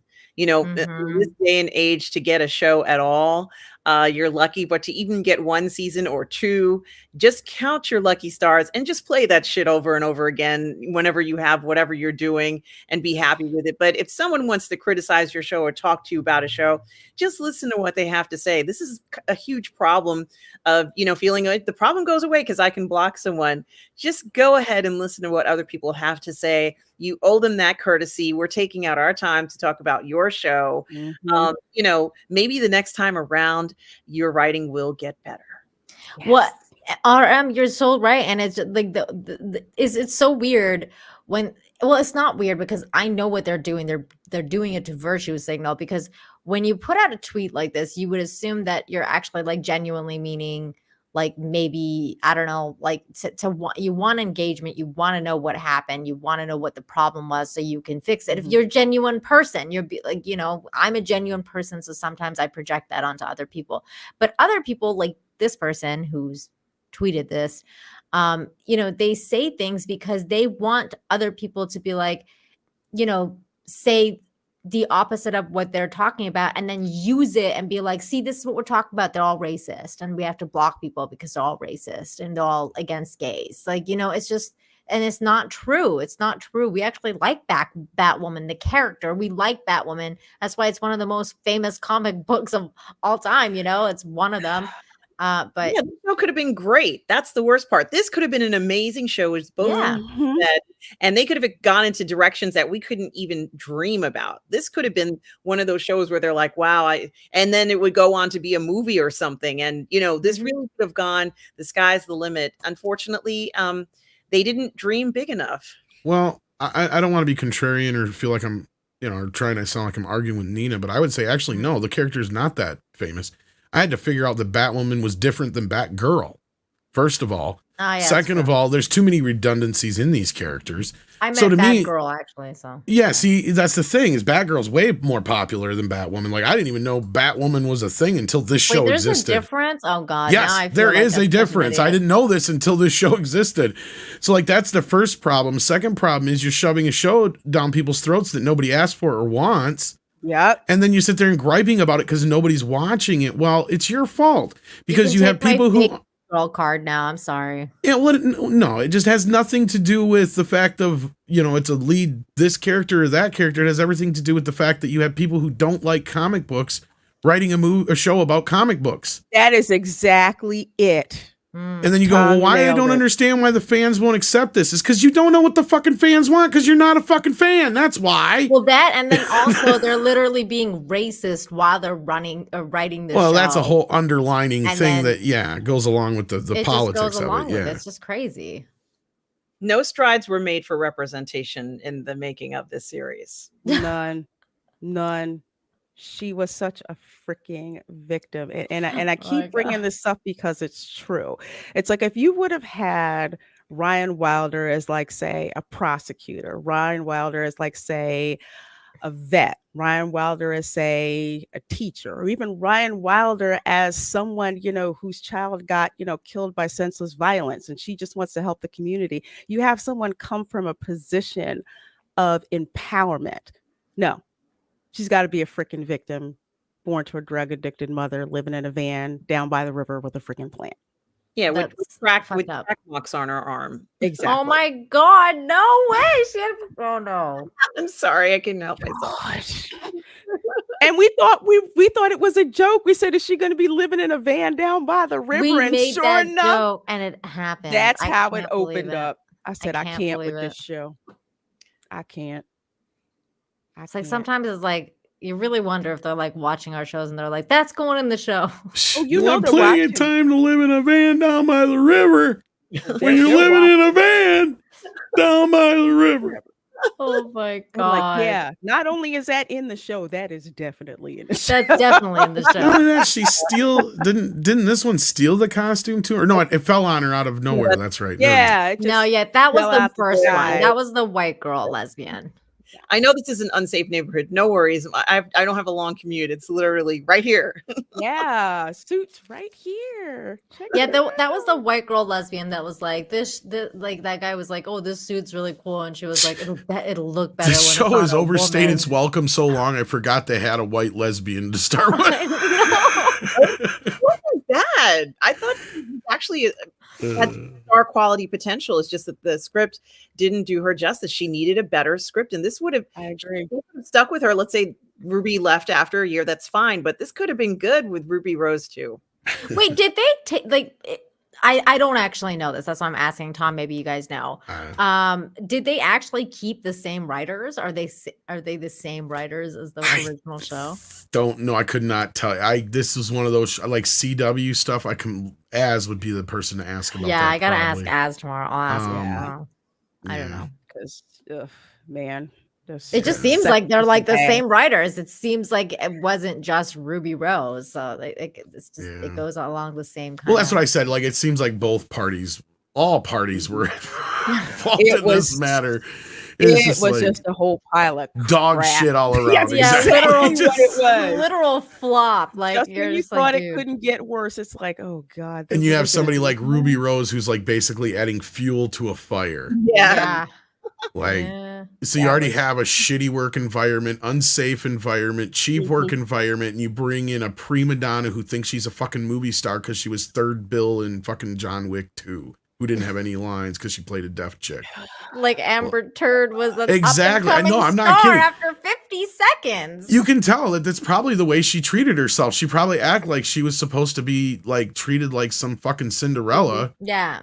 And she didn't get, it's the same kind of shit we hear about certain other people, like what's her face, who got into it with Bill Murray and Charlie's Angels. Keke Palmer. No. The other one. Oh, Lucy Liu. Lucy Liu. And then Amber. Keke Palmer, you can add to that list too. Yeah, she was kind of. I think she definitely did have more potential for a series like this, where you had to have a little, moxie, so to speak, to play it. Yeah. And, she could have really taken it somewhere, but, she was not going to be permitted to do that. And again, I don't know for sure, but just going off of what we know, like if maybe you're right, if she'd been a little bit more humble, taken this for what, the step up it was, because it's like, now you're the star of a TV show on a network. Use it. Don't, but she didn't want to play ball, and she sounded like she was very difficult to work with. And, when you don't have a lot of time on these things to work, the last thing you want to hear is your main actress going, I don't want to put the costume on. God. I don't want to put that on. That's what you get paid for. That's what happened with Faye Valentine, the live action Netflix. She was like, I can't do this. This goes up my crevices. It's stuck in places. And, oh God, please. I can't stand that abomination. It just terrible. Terrible. But what is not abomination is the fact that it's been over 650 of you guys watching. Thank you so much. And please do hit that like button. And you guys have been so patient with the super chat. So we're going to get into these. We have Maximilian Radakovich. I hope I said that right, for $5. Hey girls, that means Tom too. How you doing? Oh my God. Hey. That took me off guard. When in Rome. I was not expecting that. I'd love to know what Star Wars movie or show you'd love you to see or make if you had full control over a project. Man, I would redo The Empire Strikes Back. Ah, wow. Why? That's like the perfect Star Wars film. Yeah. It would be a challenge. It would be a challenge. I love it. Interesting. I probably would. Not because it sucks, just because it's just like I see what you're saying, the challenge of it. All right. Nina, what about you? Yeah, go ahead. Well, Nina's bypass. I would do a movie about the Sith. I do 3, honestly, that had to do with the rule of 2. And it would be how Darth Bane, I guess, came up with the idea of the rule of 2. So it would be, a trilogy series, or at least 2 movies about the rule of 2 for the Sith. That's what I would do. Yeah, I was gonna say something similar to, because I would either do like the original, like the first Jedi Council, like in its heyday, like KOTOR stuff, or I would do like the actual sequel trilogy, like the actual one from the EU, where they talk about what happened with Luke and with Mara Jade and the twins, like the actual twins, and like the real stuff that we actually wanted to see. So either way, it's all excellent ideas. Yeah. I didn't read the EU, so I have a basis for that. Yeah, I didn't read it either, but I have ideas from it. Like I've heard ideas, and I was like, "Oh, that would be cool. Oh, that would be cool. Oh, that would be cool." Oh, okay. They didn't do any of those. Okay, gotcha. I suppose the easiest answer would be to redo the sequel trilogy, right? And I wouldn't do the EU thing because I'm not a big EU person. And also, if I was a fan, I would, at the same time, I wouldn't mind a surprise or something different as long as it's good. And what I would probably do, the shortest version I could say this, because we actually did this on a stream, God, like 2 years ago now, where me and a couple other people, we just sat there and Rhino, Raging Rhino and some other people around there, I think. And we just kind of broke down the trilogy. We kind of kept the first film as it was with Force Awakens, similar anyway-ish. But what I did was I mirrored the prequel trilogy a little bit more with Kylo. And instead of having it being a dissension into the dark side with Anakin, it was him coming out of the dark side. So you started with him killing his parents, and then you have like that final scene in the second film where, much like his grandfather before him, he's reaching up to Luke, only this time he's reaching up in like just, wretched horror because he killed his parents, and he's like, what have I done? Can you help me, Luke, kind of thing. And that leads you into the third film, which is kind of this, redemption of Ben Kenobi, Kylo Ben. And then on the other side of it, yeah, you have Rey be the fucking villain. You're going to have her be Palpatine, go full out and have her be the fucking villain and be like the trickster the whole time. You think that she's going to be the good guy. And that's the twist that sends Ben the other direction at the end of part 2, is that all this time she's really a Sith. And yeah, she's worse than Ben in that respect. And she basically manipulates him and everything like that or something. And That's yeah, cool.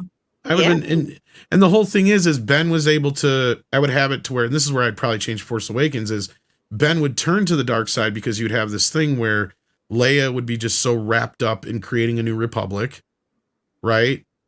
And you would have this argument similar to what they have in the Force Awakens, but they don't really show us or give us any context for, where, Luke is like, I don't know, I sense something in him that I fear, training him.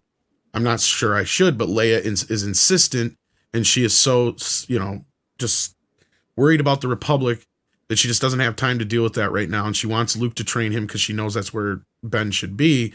And then Han's like, well, if Luke says he shouldn't be trained, then maybe he shouldn't be trained. And they don't see eye to eye on that. And that's where they kind of have their little breakup. And then especially when he turns to the dark side, right? And, and that's where he's still, if you're going to have, fuck Snoke don't need to be there. If you're still going to have Palpatine pulling strings in the back, and you don't even have to have him be there.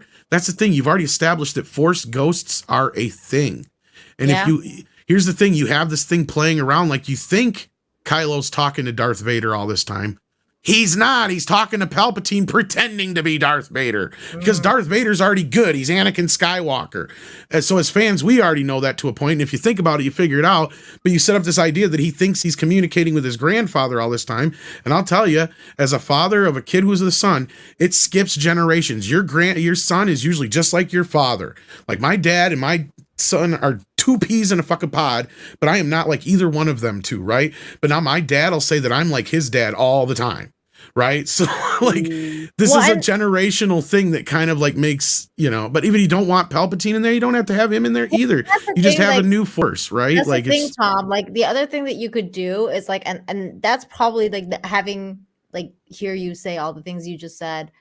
I would probably actually do something totally different. And that's something that if you really do want to get away from the Skywalker saga, is like that's what I would do is do something like thousands of years in the future of when, like what happened after Palpatine was defeated. So it's like 1,000 years in the future. And then like basically like, Luke Skywalker is like a statue. Like he's lived his life. He's like a legacy now, right? And it's just like, it's like a folklore for them. And then now, like, the Jedi temple has been rebuilt. He's rebuilt the Jedi temple. And then you kind of show now there's a new thing or whatever, like a new villain appears, and then they have to kind of like, figure out what to do or whatever. And then you can do that too. And that's where like training where they're in touch with Luke through the Force and like blah blah blah. There's so many things you could do. There's just that's just it. If you have a new Jedi Order, sooner or later a Sith's going to show up. Exactly. It's just the rule of denomination, or however you want to put it. But we spent a long time on this super chat, so you got your $5 worth there, Maximilian, and more. And some. Thank you. Yes, indeed. So what do we got next here? We got Still Revin. That's going to be Nina. Go ahead. Still Revin. Thank you so much for the $5. Raven, thank you. You notice she couldn't count pirates because not MEAD, but the next 10 of Amber's or fair. I think or he's referring to like the lady that was testifying today, that the expert on entertainment. Yeah, she didn't know shit. It was it was funny. Wish I could watch the trial, but I gotta work.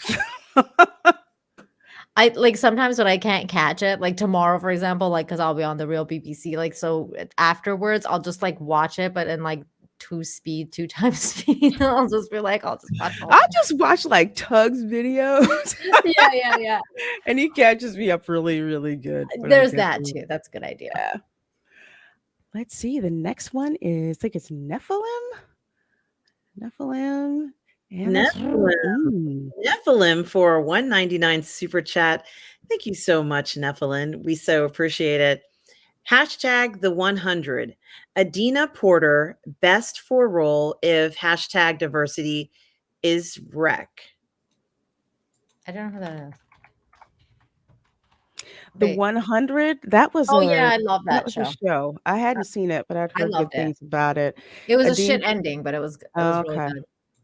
And Adina Porter was great in it. Oh, okay. Yeah. Thank you, Evelyn. Cool.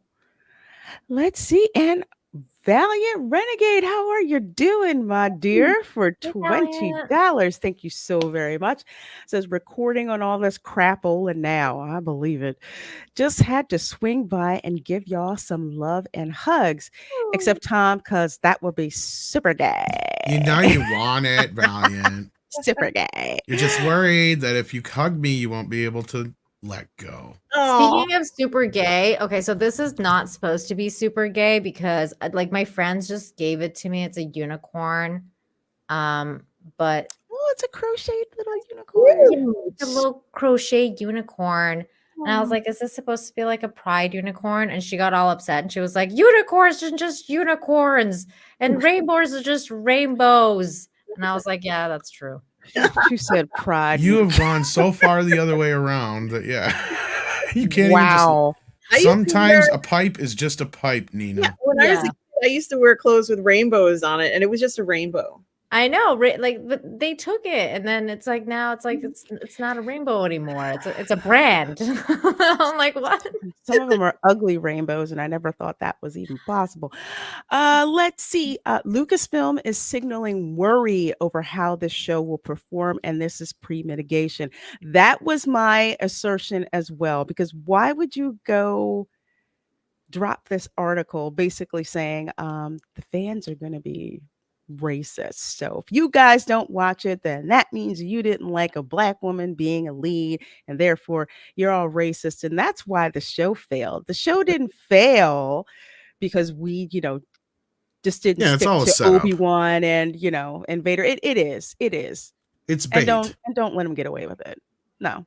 It's pre-bait, actually, but yeah. They're priming you. They're like, okay, we know this the show is gonna fail, so we might as well, start the psyop now. Yeah, exactly. Exactly that. What it is. Would you consider it a master bait? I'll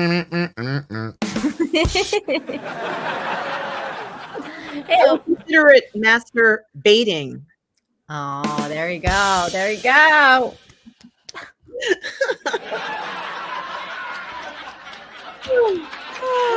Hey, like high five. High five.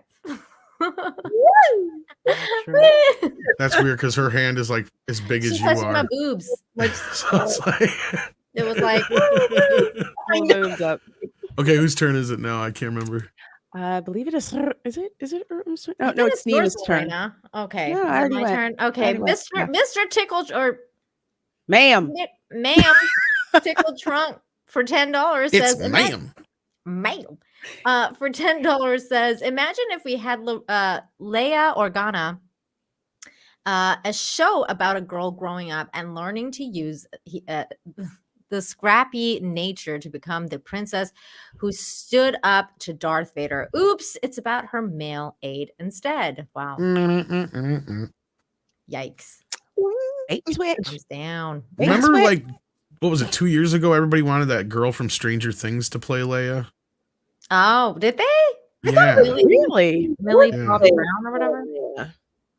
When's Yeah, that Millie coming Bobby out, Brown. by the way? I mean, I like her. Friday. Okay. Friday. Yeah. I've heard mixed things already, like from people who watched it. I Billy Lord, and because she's her daughter.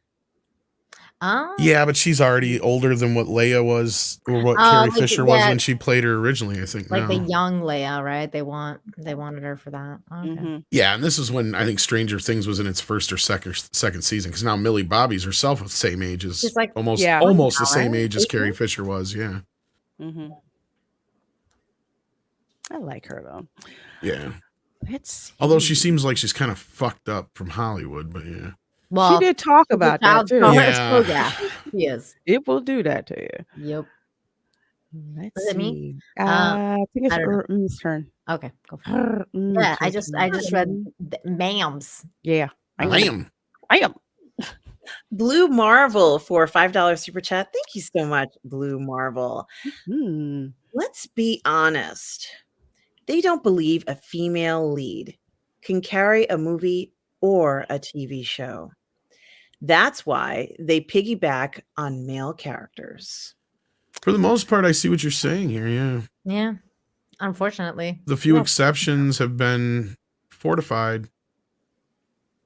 Yeah, because I was just like thinking about like the new one that's coming out, like Predator. I don't know why it came out. Prey. Oh God, that's But like the new Predator movie is what I meant. Yeah. And it's like, you know, it's going off the back of a male character. So it's just, I don't know. That's weird. It's weird. I just think it's sheer laziness, honestly. It is, because there's ones out there they could do. They could do that. They're out there. You just have to actually write a character, one that people are actually going to care about, and that would work. But unfortunately, you have people who are just freaking lazy, and that's what they do.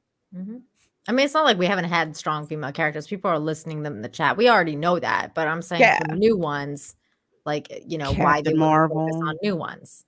Yeah. Well, Wonder Woman pissed, and that's the one I always bring up as an example, right? It's like, why did it take that long for Wonder Woman to get her first movie? She should have had a movie somewhere either between Superman and Batman, and or Batman and Spider-Man. Like, there's no excuse.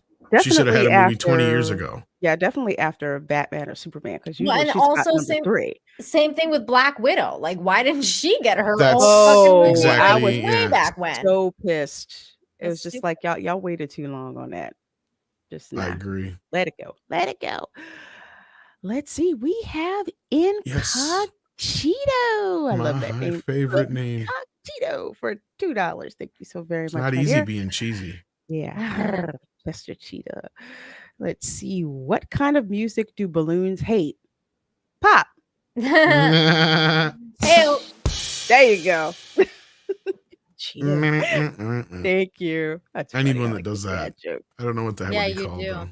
Because I've got, like, you know, and I've got,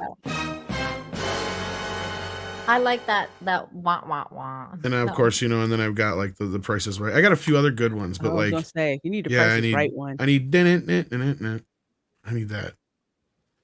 Anyway, Mecha J is next. I think is it Autumn or is it Nina? I think it's Nina. Yeah. Mecha J for $5 says it seems less likely that Lucasfilm warned her about racist Star Wars fans, and more likely they told her to say this. I agree. Both could be free. Both could be true. Yeah, I can see both. Yeah, I think they are setting it up for when people bitch about this character. They're doing exactly. This is all. It's all set up. It's a, like you said, it's a psyop or whatever. Yep. That's That's exactly what it is. Yep. seems like it. Yep. And then we've got Hillis Mallory. Now it's Autumn. Yeah, it's Hillis Mallory for a $5 super chat. Thank you so much, Hillis Mallory. Here is an idea. TM.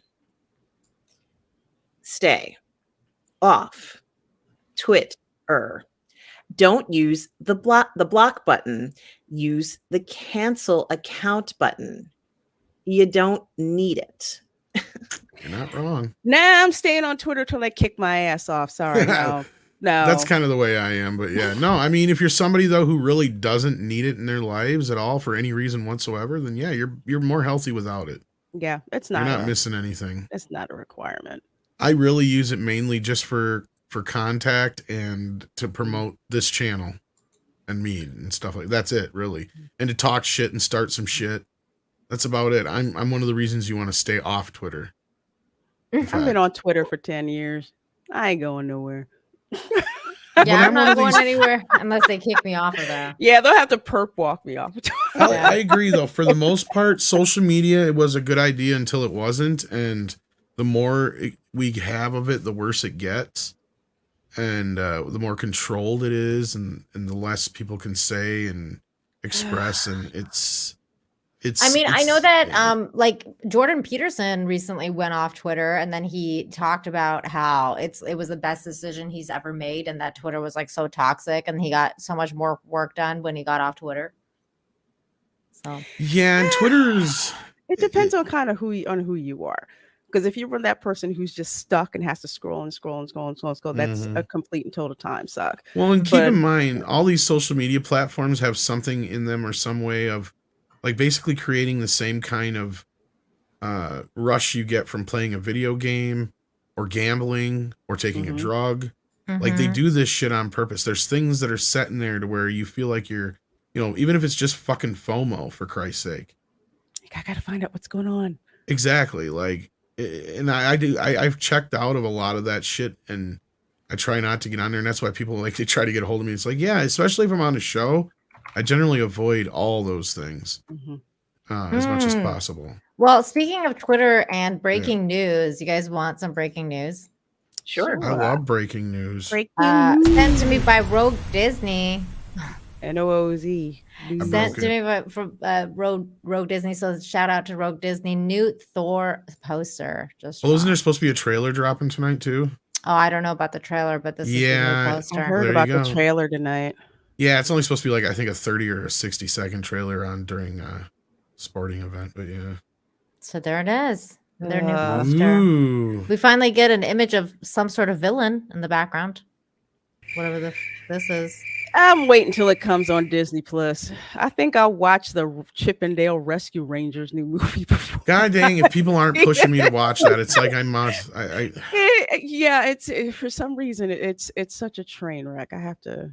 Well, people want me to watch it just so I can debate Lofty Pixels about how shitty it is, and I'm like, I really don't. Which one, the Thor movie or Chippendale Rescue Rangers? No, the Thor movie. Oh, okay. And I'm like, I have just like zero interest to watch this movie. But who the fuck is this? Do we know? What is that? That's Christian Bale, obviously, but I don't know. I don't even know what adversary that is. I don't know freaking who that is. I think it's Christian Bale, but I don't know who the villain is. Like, I've never seen this before. Have we seen this before? I don't think so. Not that I'm aware of. He doesn't look familiar. Yeah, so you got that. Sorry, I didn't mean to misgender it. What is this thing? Kevin Feige's character, or not Kevin Feige? Sorry, Taika Waititi. Taika Waititi, yeah. Taika Waterparks, yeah. Yeah, there's like Taika Stone Dude, Waititi, Valkyrie, some planets. Yeah, it's Gore. Is Gore the God Butcher? Yeah. Yeah. Oh, is that what it is? Okay. Yeah.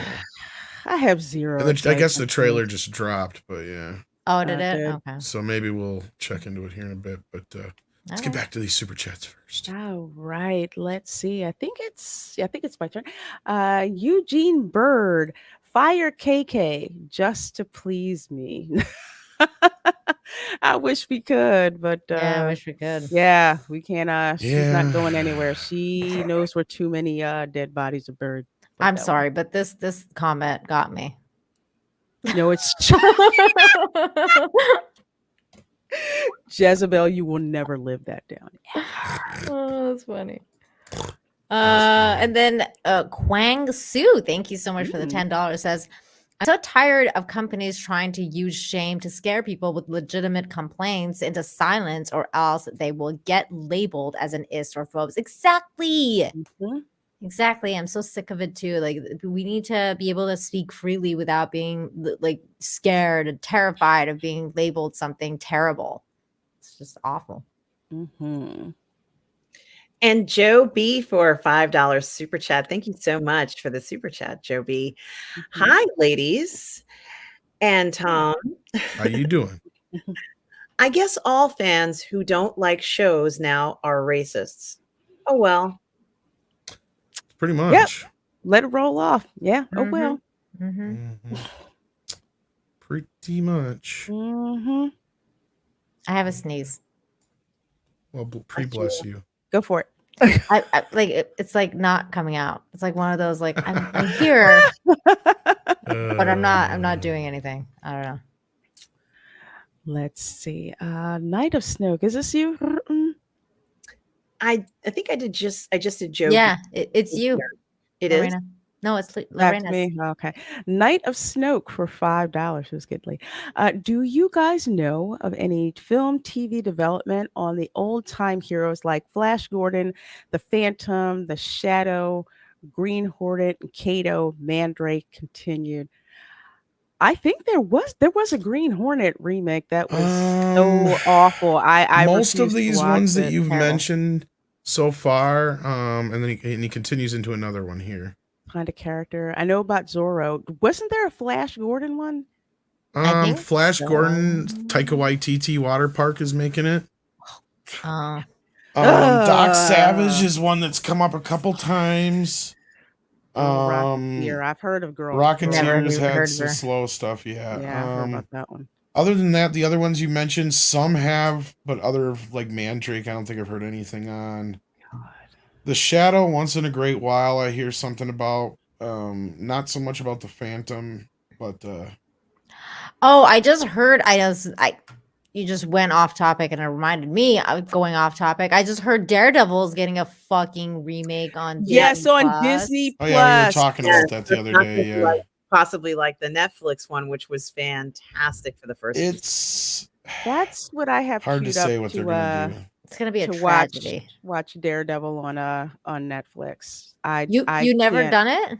No, I have it queued up. I have to finish watching JoJo's Bizarre Adventures. Okay, Oh, I yeah. have to Moved finish. it. I have to freaking finish that. I just finished watching the Stardust one where they traveled like to Egypt. So I just finished watching that. Okay. But yeah, Night of Snoke. Pretty much the ones I said. Like there's 7 Zorros in development right now. There was talk of Doc Savage a while back, but there hasn't been any for a while. Zorro's getting gender swapped too. I know that. It depends on which one you're talking about. Yeah. Yeah, I can't. But as far as the rest of the characters, yeah, that's the most I've heard. And yeah, Taika Waterpark. Wait, there's another non-gender swap Flash Zorro. Yeah, there's like 3 or like I'm not kidding. I'm not being hyperbolic. There's literally like 3 or 4 Zorro projects coming. The fuck? The guy who played Fez from that 70s show is supposed to be making one with a guy. Oh. That one's actually over at Disney, and we're speculating that might actually be more of a reboot of the Disney show of Zorro from the 50s. Oh, that may not. They would probably jump off of that for obvious reasons.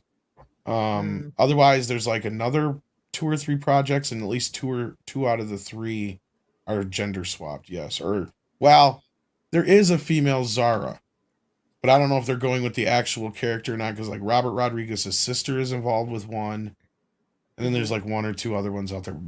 Like Paulie and Andre would know which ones, but there's tons and tons of Zorros on the way. That's messed up, and I just can't get with any. Now the Girl Rocketeer, didn't that get turned into an animated series on Disney? I don't no idea. If it did, it went by me. I know it was an animated series for a while. As far as the movie, I have no idea. I don't think it's going to be a movie. I think they just did the animated series.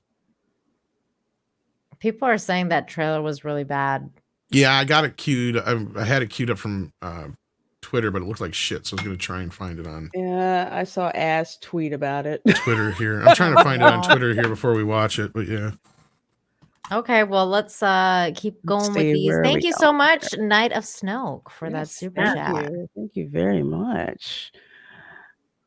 Is it my turn? It is your turn. Okay, Hills Mallory for 5. Thank you so much. Says, just to let you know, I didn't know Zoe Zalata was black until someone said thank you.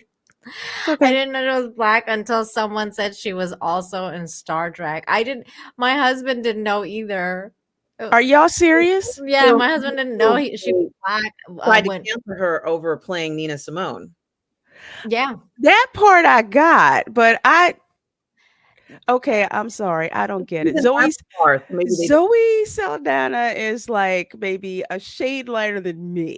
No, but like my husband hadn't seen her like as an actual person. He'd only seen her as like Gamora, like so in green. Okay. So he didn't realize she was black. Okay. I'm like a woman who had blue skin, a woman who had green skin. Yeah. Like an to him, and that was the cosplay that I need to do.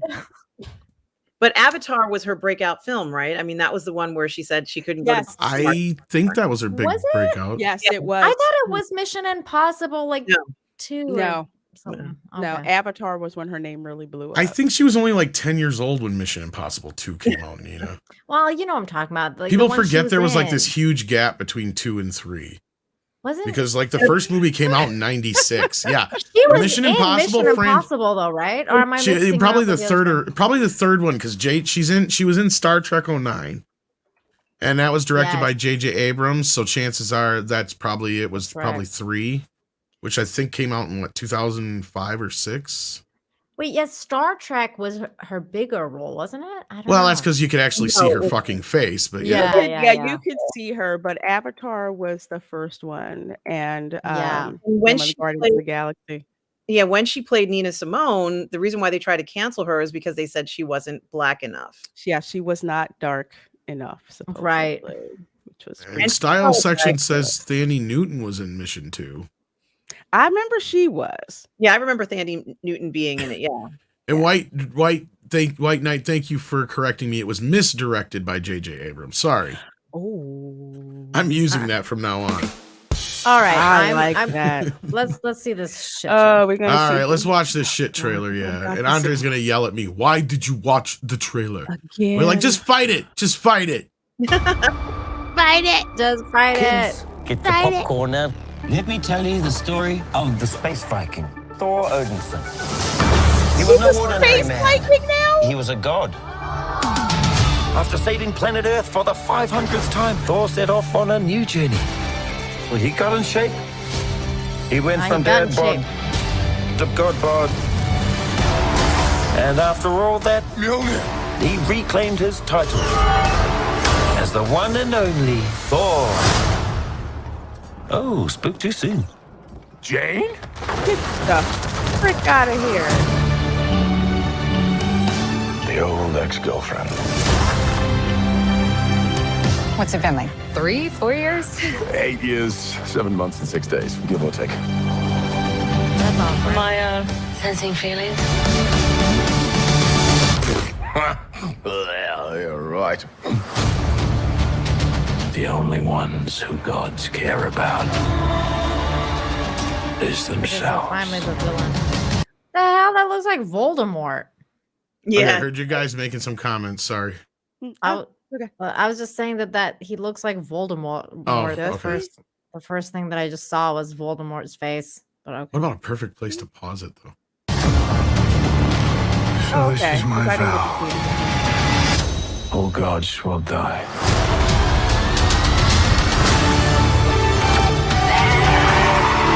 I just want to say that was very, very impressive what you did back there. He's just my first bad guy. You never forget your first.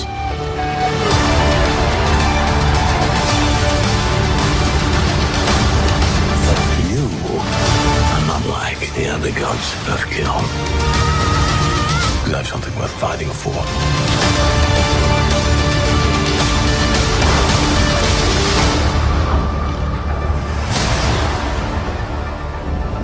Let's see who you are. And take off your disguise. And flick. Yeah. Oh. Hey-o. Flick too There we hard, go. damn it! What's this? All right. And eventually, grape. You flicked too hard. That was good. That was the only good part. That There you was go, probably my ladies. favorite part. And I don't ever want to hear them talk shit Look, again. Even before They are I no saw the longer Tom, allowed to talk about the male gaze. Okay. I did say that. I said he looked good. So I didn't have to see him nude, but it definitely enhanced it. He looked good. I like that part. Not enough to go see it in the freaking movie theater, but But the rest of that was fucking utter trash. the What rest the of it fuck? was trash. I don't like how much they've turned Thor into a joke. I hate that. I don't I like it freaking either. hate that. And Taika Waititi, that's his whole shtick. It's just Yeah, let's no. just keep making fun of Thor. Like that's just funny. No. It's not. But But I Paulo's right. Like, what? Imagine if they did that with a woman. Yeah. They would lose. You know their what's fucking weird? minds. Like, and maybe this is just me, and maybe I just have superhero fatigue or something. But it's just like everything is so green screeny now. Like Is it don't just know if me or did she look awfully fucking fake too? She looked fake too. I feel like the green didn't screen like was it. like a bit much for me. Like the part where he was standing there with Mhm. with the God Killer guy, Christian Bale's character, Yeah. and he's like they're going like this together, and I was like, Mhm. that's literally like a green screen. Like I could do that with my background. Like I don't It's the don't same effect, understand. Nina, that they actually used in Doctor Strange in the Multiverse. There's of some Madness. also other effect in there where he was in black and white and the other guy was in color, and yeah, it was Mhm. like. I don't know. It just all of it just seems so. I don't know. Well, What are a you saying, lot of Autumn? Looks like I'm she sorry, has go an ahead. attitude, like a little bit of a chip on her shoulder. Am I wrong? No, and No. she never had that before. She Even liked him in the before. movie, she liked him. She was, pissed he was gone for so long, but it was pretty much, not this, Yeah, they changed bravado that she has going on, now. Yeah, because she was a nice scientist and they changed her personality. She's, very different. Well, she seems really different. I wonder if she's actually like that in the movie. I don't know. She did seem different though. Yeah, and I don't She seemed bitchier. Like it's like Yeah, and I don't like that. Yeah, exactly. He's her sidekick, but Jane was never that much of a I don't know. Just with her whole attitude, I haven't seen that with her before, so I don't like that change in the character. But getting back to Nina, what you were saying about screens and everything, Mm. it's like they're using those screens and CGI now as a crutch yeah. instead of good storytelling instead. And I've noticed that increasing, more and more and more. It's a lot easier to write a special effect or CGI or something in there than to write some substantial, But dialogue. is It's it just me? lazy. Like is the passion gone basically, or like was it always there? Because like for example, like the Avengers, right? Like I feel like I don't know, like the Avengers also had a lot of green screen and stuff, but it was good. And now it just seems so saturated. I Well, don't know the if it's thing just with me or the not. Avengers is a lot of that followed the arc from the comics. Mhm. That's why it was so good. So no matter how much CGI or green screen that they use, it followed the comic art. Right. So it had that definitely going for it. Then you notice, like once they got to, Endgame, that's when the wheels started falling off the bus because they Mhm. didn't care about, about sticking to the comic lore anymore. Yeah. I think like and and it's so weird because I think that's part of the reason why kind of like I'm really like I have a more of an appreciation for the Batman now because I feel like they actually used sets and props and like it was an actual fucking movie. Like Practical yeah. effects. Like, have you ladies seen the She-Hulk trailer? Yeah. Yeah. Yes. Oh God. It's Yes. awful. You could have paid an amazing makeup artist to do all Yes. of that in green body paint and look realistic. Kind of like Gamora. Like And why isn't her hair shiny? I don't know. It's like so Am I wrong? flat and weird looking, right? Hair should Like be glossy and sexy looking, and I don't understand that. Darn them for doing that to her. Her hair should be perfect and luxurious and amazing looking. I don't know. She Yeah. looks so weird and disproportional. I was like, I don't understand why she looks kind of small in some shots, but she looks like kind of really fucking big and ogreish in other shots. And I as don't She-Hulk, like not as like the I Mhm. don't know. It was just really weird. It was a weird trailer. And not like consistent. That's why I said I don't like the fact that they went for CGI instead of using a practical makeup effect. Kind of like the old school Hulk show from the Mhm. 70s. That was a Mhm. practical effect. And when Yeah. Lou Ferrigno turned to the Hulk, they had, body paint and all of. David Bennett. I guess they didn't want to pay because that does cost money It does. to It's do that. true. But the effect would have been awesome. But back to these amazing super chats from all of you people. So we have T Neil 89, aka Dislikes Puns, for $10, saying the pandering and coddling is counterproductive is like saying the Waffen SS had a few bad apples. If you take issue with criticism, then refute it or go cry in the corner. Shows we're winning though. I'm sorry. I just saw a Interesting comment in the point. chat that got me. You're right, Neil. Interesting point. Yeah, absolutely. Absolutely. They're throwing everything, throwing This- everything at us. And we're This was just the like, comment. whatever. I give the trailer 7.5 out of 10, not as high as love to you. I'm sorry. That one got me. That was good. That was funny. good. That Jane is not going to hook up with Loki then? I'm sorry, with Thor.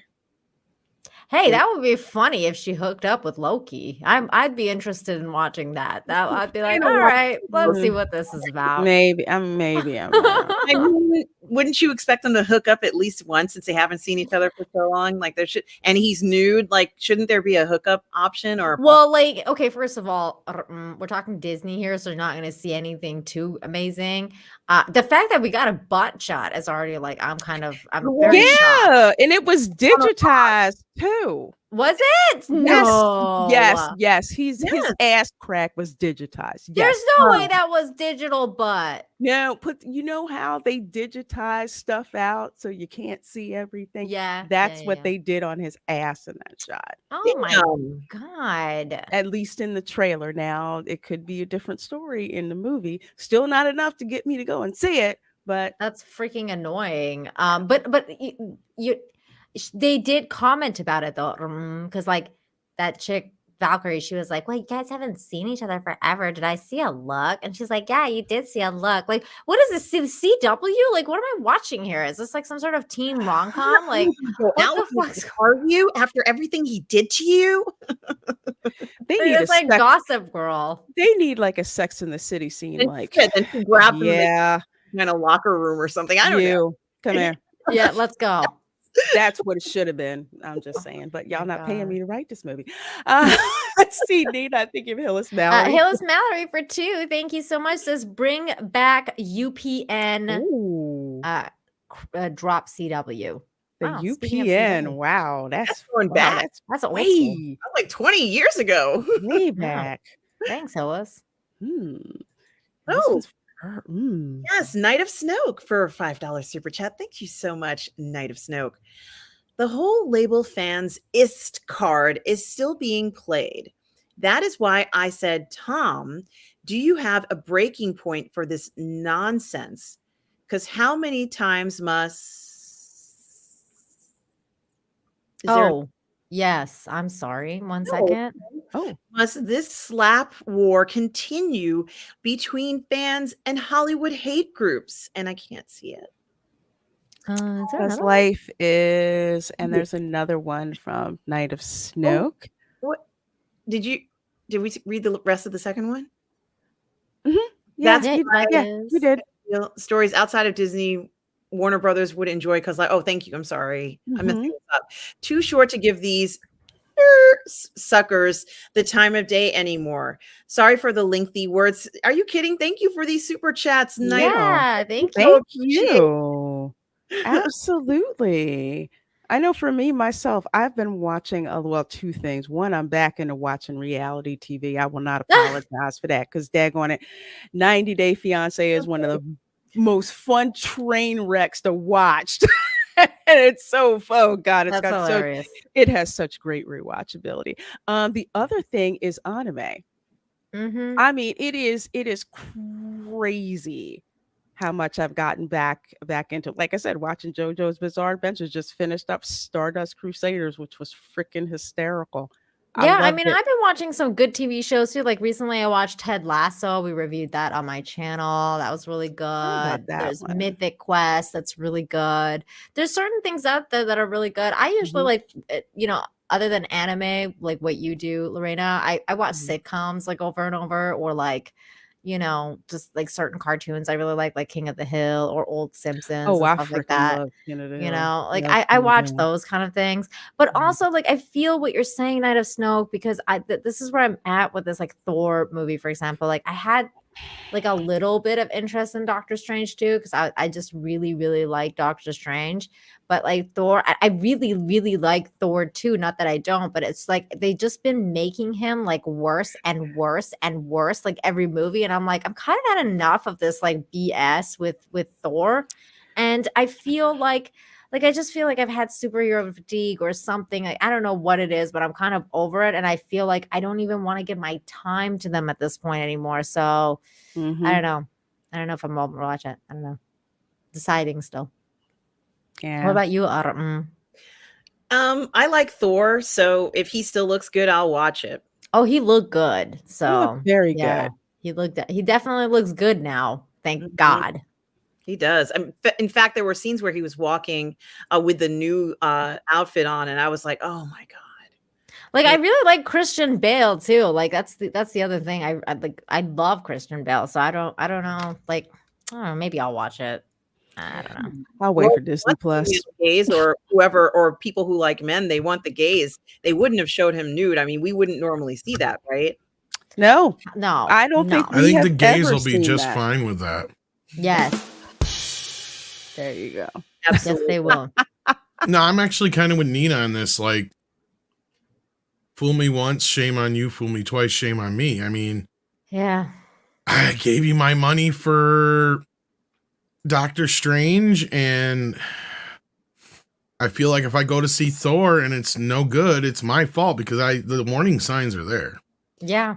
But if the title says love, you know, there better be some love in this, because I don't want to go to a film and I'm expecting some kind of love connection, because you put that in the title, love, and they don't do anything. That's the thing that I'm kind of concerned about. Well, they put Doctor Strange 2 in the title and barely got any fucking Doctor Strange out of that movie, so I don't know. But as far as the actual question and like the broad range of it, I mean, altogether, like, yeah, I mean, I've kind of shut down. I don't pay for Disney Plus. My kid has it for free, so if it wasn't for that, I wouldn't watch most of this stuff. I also didn't pay for Doctor Strange. I just want to go out on Well, I mean, regardless, I did, but it doesn't matter. I mean, point being is, yeah, I'm very selective now of what I watch, what I buy, what I waste. To me, in some cases, my time can be worth more than the money. Exactly. Like that's where I'm at, Tom, is that time is money now. And I don't know if I want to spend the time. Like that's where I'm at. I'm trying to figure out if I really want to or not. And yeah, there's over 100 years of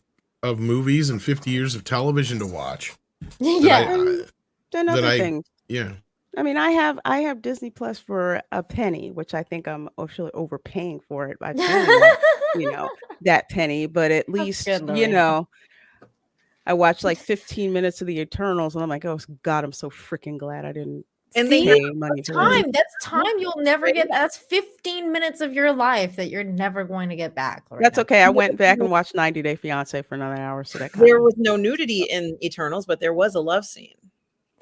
I didn't get to that part because I just could not hang through. It was literally on the rocks. On the rocks. On the rocks, exactly. I could. Oh God. I'm gonna need a few drinks on the rocks if we're gonna watch Thor: Love and Thunder. I tell you that much now. Like I said, it's gonna have to wait till it gets to Disney Plus, and I can just line up all my bottles of $4 Chuck to drink while watching that. And first I'll fast forward to the scene where Thor's butt ass naked, then I'll go back and watch it.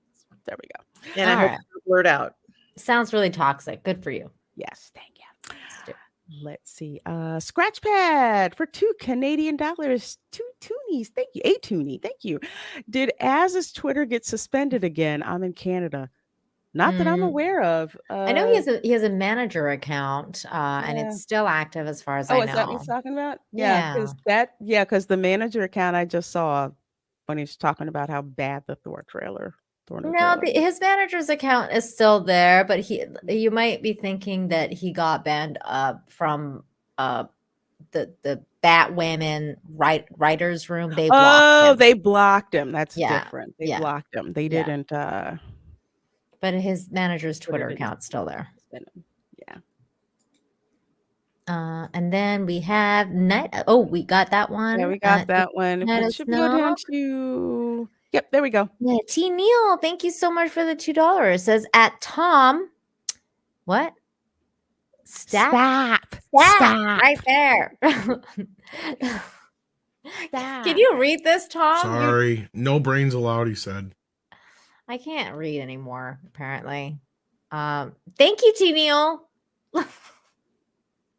Tom, do you understand what the super chat is? Says stop right there. No brains is allowed. Yeah, but is this something? I think it was probably when I was telling my idea for Star Wars. Oh, okay. That makes sense. No Now. I thinking needed allowed. context of what this was about. All right, thank you. Yeah, about me paralleling it with the prequels and whatnot. Okay. And then that one is for Midnight's Edge, and then thank you, and then Adam Wolford. Yes, Adam Wolford for a $5 super chat. Thank you so much, Adam Wolford. Sounds like Star Wars Legacy, set 100 years in the future. Yeah, when I said that about the future. But is it still in our past since Star Wars was a long time ago? Yes. I don't understand. Is timey-wimey. Wibbly womp. You know that's a question they were asking in the writer's room. You know that someone said that. No, they're not smart enough to ask that fucking question. Nobody asked that question. Nobody cared enough. We give them too much credit. Yeah, we do. We got really forces. We literally had a fucking basically example of what the hell the writer's room is talking about. It's the Batwoman Twitter account. Go dinosaurs. yeah. That's what's going on over there. Dinosaurs, houses, diversity. Pictures of Luke Skywalker with an X over it. Yeah. Diversity twice. Diversity and inclusion. Twice. Houses, I guess like Harry Potter's crazy. Dragons. I think they had dragons too. The next one. Dragons.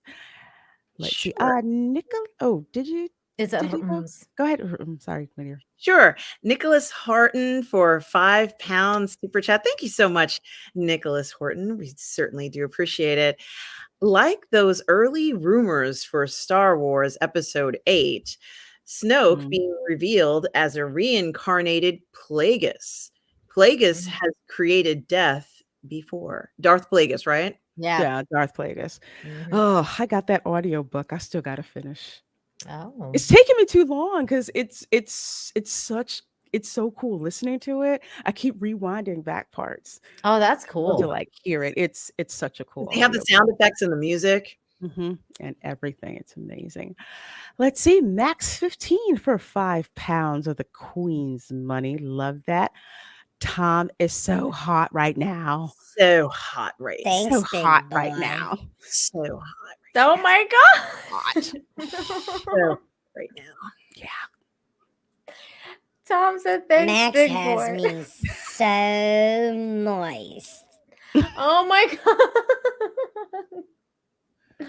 Why is that cracking me up? I don't know. Oh God, that's hilarious. It is. Let's see. Where do we next one? See, Neil, thank you so much for another $2. At Tom, also need a world's smallest violin cutaway. Oh, that's true. We need like Mr. Krabs. Yeah. Or Smiler's violin. Yep. Let's see. Party Pucks for a $5 Canadian super chat. Thank you so much, Party Pucks, for the super chat. We certainly do appreciate it. Have you discussed Doctor Who? Guardian broke black transgender actress cast as Rose is a new version of Rose Tyler. Inaccurate.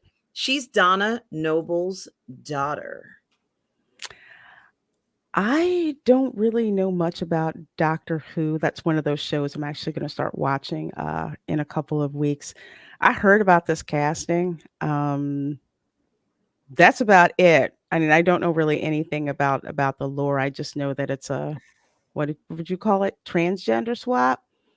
Well, it is and it isn't, because like Party Puck said, this is a really weird situation where it's not the same character. It's supposed to be the daughter, not daughter. technically it's the son because it's a transgender woman. So I guess she had a son who she named Rose, which makes no sense. But then Making my head hurt. unless she changed her name to Rose after she transitioned, in which case, like, that's her female name, so we don't know her actual male name. It's all very complicated, and it doesn't need to be.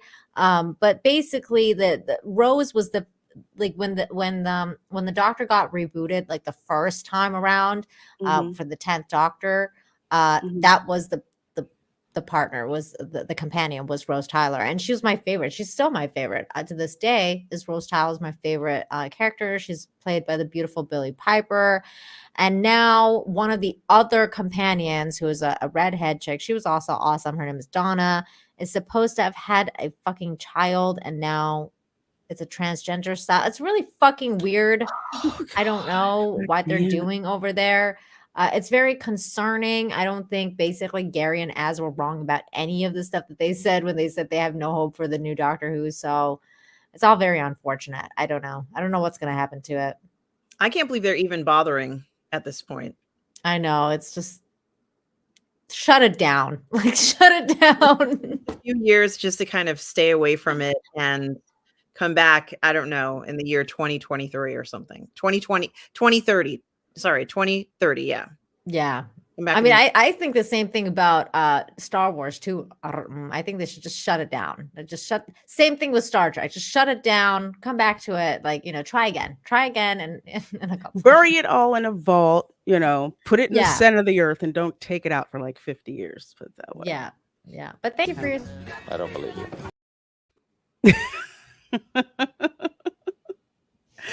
Let's see. Dash Attack for $5. Thank you so very much, my dear. Says, as awful as Halo was, at least Paramount didn't call anyone racist. At least not this time. Stranger Things hype train is going to roll over Obi-Woke. Oh, that's interesting. I am excited about Stranger Things. If I remember correctly, well, I'll get to that in a minute. If I remember correctly, Obi-Wan was supposed to release, I think, like a couple of days earlier than than it is now. But because Stranger Things was announced, that's why they pushed the date out. So, but also, Stranger Things is getting all dropped at the same time, right? I don't think Kenobi is. Actually, yes and no. The first part is being dropped, and then the rest is going to be dropped in July. Oh, they're doing two parts. They're doing two parts. So I finally caught up on Stranger Things season 3. It was all right. It was all right. Season 3, Lorena, was right along the same time as the whole Russiagate thing. So you got to keep that in mind. Yeah, that's what I didn't like. Yeah. I was like, why did you do the whole freaking Russia thing? This makes no sense. But because you're of right. the Russiagate. Because I was just like, this makes no. I thought it was going to be some Red Dawn reference or something. It was in so there. dumb, man. And they didn't freaking do that. I'm like, well, this is a freaking waste of. Stranger Things should have been over after season 1. It would have been an amazing. It would have been an amazing limited series. Leave it up to interpretation. It would have been critically acclaimed for the rest of time. People would have been talking about it to this day. I say 2 because I liked how 2 ended, and I wish they would have ended it there. I did. I liked season 2. I like season 1 more, but I like how season 2 ended. So I was cool with that. 3, they could have just freaking skipped over that. Honestly, it really didn't do anything except for give me Maul flashbacks. But yeah, like there's the CM Goody. Here's an update. The Thor Love and Thunder trailer on Twitter is almost ratioed now. Like it has been shared 23.1 times, but it only has 39.9K likes. Now it just hit 40K. Does that mean the Marvel stands aren't out in full force yet? I don't know yet. So we'll watch it and see how it goes. Because if it starts to creep up there to where the shares get above the likes, then that's basically means it's been ratioed. Ooh. We'll see. I don't know. It's kind of half and half. It's like 50-50 right now. So that means like half the people are liking it, roughly. But it's good on Paramount for not calling actually less than half. But yeah, on the Paramount thing. But don't give Paramount too much goddamn credit. They still suck. Yeah, fuck them. Yeah, they do. Fuck them. Dash Deck for another 5 says, God, I love Bale. I hope he gets to play Shadow in Sonic 3. I did a video promoting that. Oh, that's cool. Yes, I love Christian Bale too, and I'm looking forward to Sonic now. So he's all sure, right. great. That'd be awesome. He's all right. All right. Hold my beer. Hold my beer. I like $1. it. I like that name. Hold my beer. Thank you so much for the super chat. We appreciate it. Okay, thank you. And I'm assuming he's talking about Jane. She used to be infatuated with Thor, and her jaw should drop to the ground when she sees him, but that look she gave him when she was, calling back the hammer from him or whatever was not an infatuated look. It was almost like, how you like me now? I mean, it was not, hey, you look pretty good there. After we're done with all this craziness, why don't we go get a drink or something? Yeah. I was not impressed. It's weird because they used to have like Kat Dennings' character there as kind of like the, I don't know, like the bitchy one, like she was like the bitchy one that was kind of like, oh, get over yourself, girl. Like, he's a god and like blah, blah, blah, and now Jane is that character. And it's like, unless you had the other character that, I don't know. It's just weird. I wonder if she's even in this movie. Yeah, I wonder too. We didn't even see her in the trailer. So it'll be interesting to see if they brought her. But she was in WandaVision, like, which I don't understand. So like, why was she in not Doctor Strange then? Because she was like basically in. No, I don't. Anyways, I didn't really like her in in WandaVision either. But that's she was dumb. She was freaking got on my nerves. Let's see. Scratch pad for $5 Canadian, 5 loonies or 2 toonies and a loony. How long has it been? 8 years, 7 months, 2 minutes, and 5 seconds. Same as Doctor Strange. The guy is obsessed about the girlfriend he lost. Cringe. Yeah, I did kind of cringe at that. That was cringy. A little. It was what? It was rude. Yeah, it was cringy and rude and it was just creepy. It just makes it. You're not missing Thor, you liar. But it's just also like, why is Thor such a bitch? Like all the time. Like I don't understand this whole thing of let's make him into this little bitch. I don't get it. I don't. And I hate it because it's like what they did to Loki, and I grew to really like Loki, and then in the show they just they turned him into a bitch. I said, I'm out. You know that she's been thinking about Thor every freaking night for 8 years, so they need to stop. Yeah, she's been flicking. She's been thinking about hitting that. Yes, who wouldn't. Yes. Wait, whose turn is it at? I think it's yours, Nina. Yeah. Oh, okay. It's yours. You know what? Can you read this one? I don't want to read that first part by myself. That seems so narcissistic to read that part. Oh, okay. All right. I was saying do it, but no, I understand what you're saying. Nikki D for a $5 super chat. Thank you so much, Nikki D. We so appreciate it. Nina is 100% right. Am I right? Oh, people, goodness gracious. The CGI is so glaring now. Absolutely nothing looks real in this trailer. Trailer looks so boring, no focus on the villain, and they should have fixed her hair, guys. No, that's the first thing that becomes unbelievable is in the hair. Yeah, the CG is just, I don't know, man. I think I'm over it. I'm like, there's just too much CG. Like, you know what? There's too much crappy CG. Yeah. Chris's hair is shinier than the thing they put on her. Whose hair is shinier? The actress. I can't remember her name now, but Natalie Portman? Are we talking about Natalie Portman, or are we talking about? Aren't we talking about the? Are we talking about Valkyrie? No, aren't we talking about She-Hulk? Oh! I didn't know. I thought we were talking about I was totally Thor. off. But yes, now that you think about it, yeah, she should have like that comic book jet blue black hair.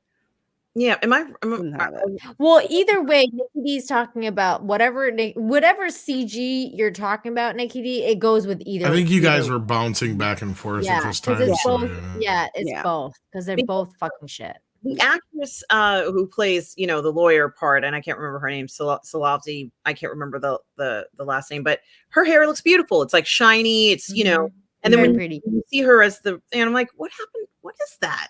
So I noticed that right away, and I'm like, no, it should be perfect because it just should. You know what it is? You know what it is?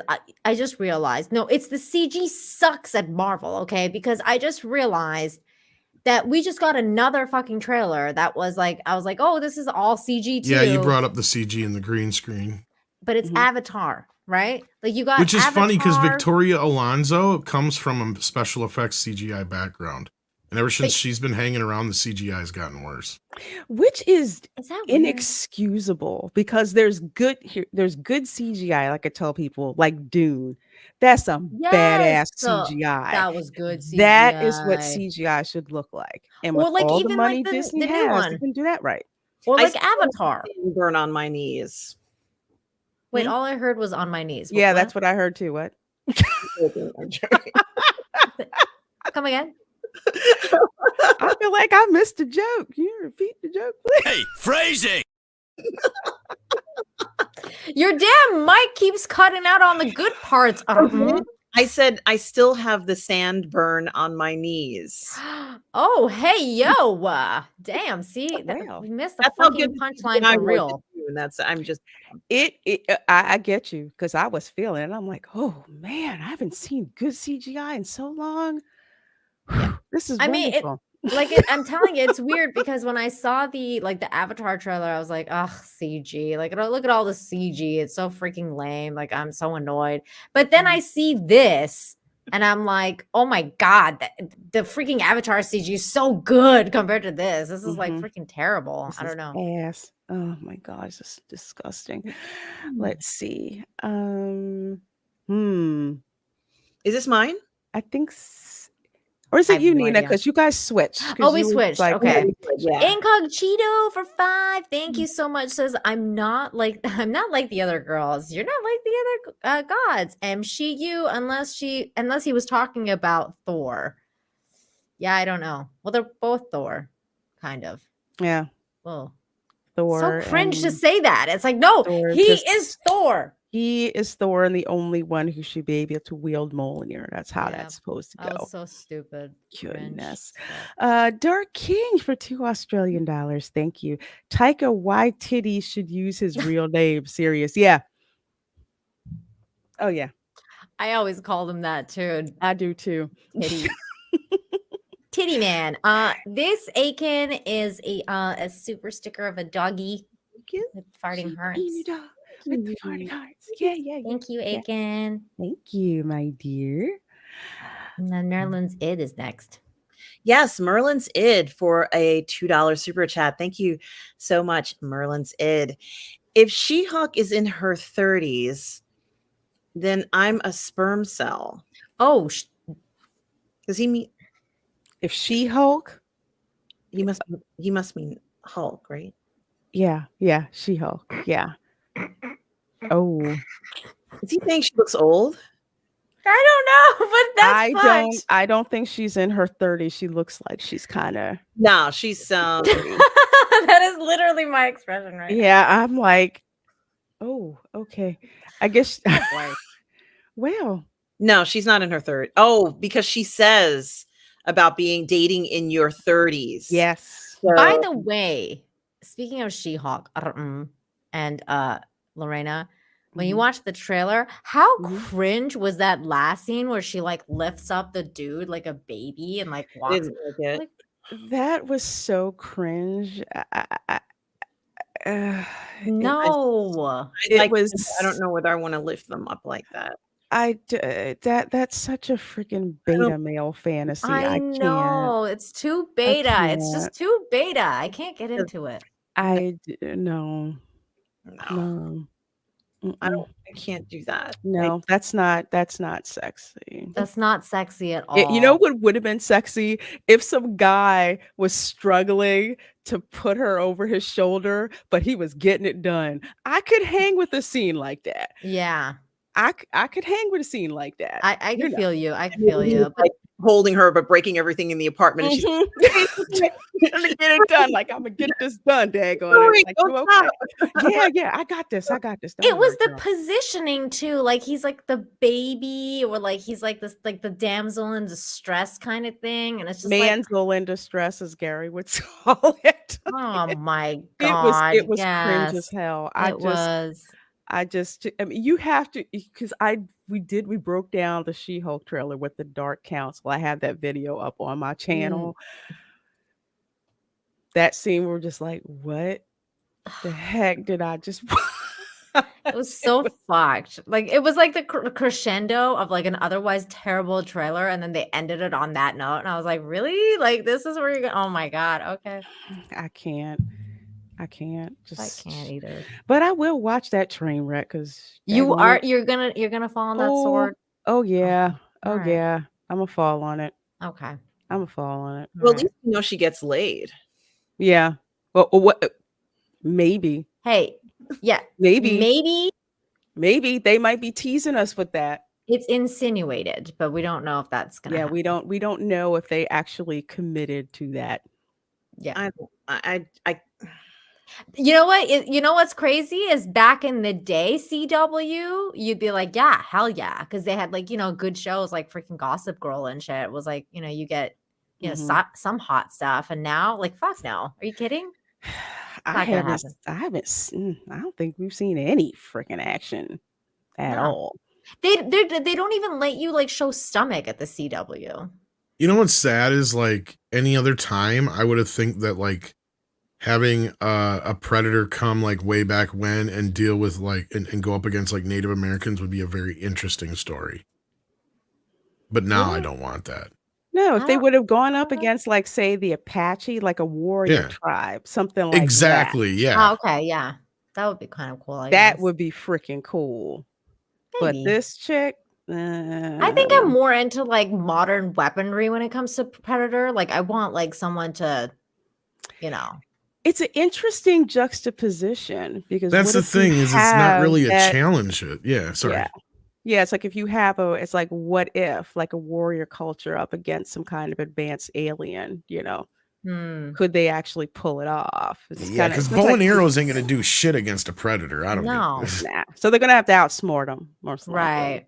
Yeah, but that's actually goes against Predator lore to a point, because Predators generally won't kill anybody who's not a threat. Exactly. Like they don't go after. That's that's what I'm saying. Like I don't see it being as a threat, because it's like it's just predators aren't interested in civilizations that aren't advanced. Like they'll be like, whatever. And it would be seen as looked down upon, or however you want to put it, if in, you like, were in a predator. Yeah, exactly. And you were to go and like say slaughter an entire like indigenous tribe that has like, they'd be like, you're weak, bro. Like, what are you doing? That's pretty lame. It's true, and I can kind of see that. But if they're going to use that kind of concept, like if they're going to go there, at least go with something that seems like it could be credible, like a warrior tribe, not just, you know, chick out, or even a predator during medieval times would be cool, like going up against a bunch of knights or something would be awesome. That would be cool. That would work.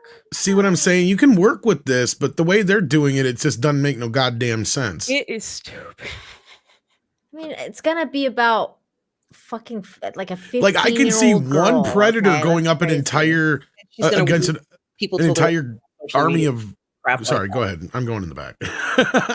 Get out of here, Tom. What'd you say? I was going to say, you're right. It'll be like some 15-year-old girl, and she'll win because of what people told her to do in social media or something like that. Oh my God. Or it's going to be like a metaphor for her getting her period or something like that. I'm going to fucking lose my mind. I said, no. No. Honestly, when I saw that trailer and I saw those 3 dots on her forehead, I'm just like, please tell me he's just going to kill her. That actually would have made sense. That would be I'm funny. Just like, you mean to tell me she's going to get away from that? I don't think so. Whatever. Anyway, let's see. Who are we at? I think now? Go ahead, my dear. Right. Incognito for a $10 super chat. Thank you so much, Incognito. We so appreciate it. The title does say Love and Thunder. But what about Love and Thunder? as in there's love and Thor is the third wheel. Both Valkyrie and Jane are sitting together in those thrones, if you know what I'm saying. I can't. Yeah, I can't with y'all. it was weird because it kind of seemed like a little He does have a lesbian-ish. point. And then they use the word grape, which I was like, did I just fucking hear that right? Like, because you know how we use the word grape for something else, and You then mean they were using what? it. I was like, I totally did not see that. yeah. Well, they were talking about the bowl, like the grapes, like that they were eating, but the way they said it was as if they were insinuating something else. Like I was He like, has a small dick. That's what you're saying. hmm? That he I has. didn't get that at all. Yeah. Yes, that's what Nina is thinks it means. Or that they want to grape them together. That Either first way. one made more sense than the second one. But okay. Which is not good at all if that's what they're gonna do. Either way, it's fucking bad. It's Yeah. terrible writing. I don't know what's going on. It just sucks. Small balls. I'm not getting a sexual vibe from Valkyrie or Jane. Like the lesbian vibe, you weren't getting that? Vibe. Were you guys getting? No, I didn't. I was getting a little bit of a vibe. Oh, maybe I'm missing it, but I just didn't. Yeah, but I don't think Natalie Portman's really ever had any real chemistry with anybody before. Like even in Star Wars, like even in Black Swan, Tom, you didn't think she had a little chemistry with I you? didn't watch that movie, to be honest I with didn't you, but either. like in any movie where I've seen her play the love interest or have a love interest, I've never really gotten any kind. Like she seems like a very cold fish. I'll be honest. Like I don't. Tom, I would have to agree with you because as much as I liked watching the Thor movies, I'm like, y'all. They have no chemistry at all. It makes no sense. Well, really, I would say there was more chemistry between. I thought there was more chemistry between Kat Dennings and some of the other characters than there was. I would have to agree with that. That's funny.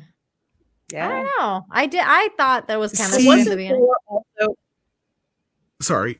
Didn't he also have some kind of the girl who liked him? I can't remember which. It might have been the Age of Ultron, but that girl who liked him, who was with I can't remember her name, but she was a scientist who was working for Stark, and she was like, "Oh, is Thor going to be at the party?" I thought there. Oh yeah. But I guess I not. don't remember her at all. Man, I'm forgetting all these movies. Well, see now. So yeah, I was gonna say ahead, like. Tom, I'm sorry. No, I'm sorry. I was just gonna say that one. I can't think of her name, but the one who plays the love interest in Doctor Strange, she's a much more likable person, and they made her a bitch in the last movie too. Oh yeah, and I would have picked her to play. I did not like Jane that. before I would.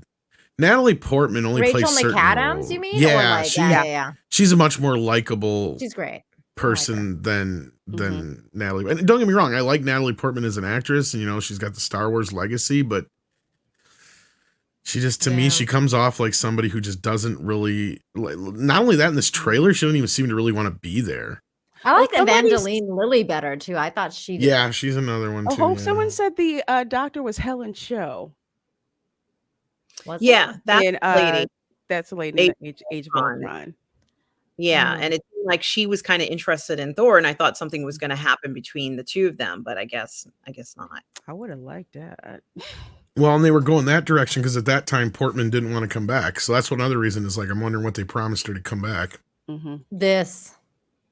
Yeah, they said they'll make you an offer you can't refuse.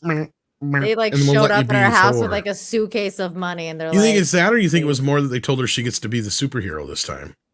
Nah, I think it's the money. I think it's the money. Yeah, I don't think she really needs the money. That's why I say it. Sorry, go ahead. I'm going in the back. I don't think she cared about the superhero title. I don't think that was her passion. She already is such a well-accomplished actress. She doesn't need to do this film. You know what I mean? Like this isn't. She's gonna live on forever as like Padme, so it doesn't really she doesn't need a superhero title in her thing. Who knows? Taika Waititi might have winder and dinder. Who knows? Oh my god! Well, we know he definitely 69'd her.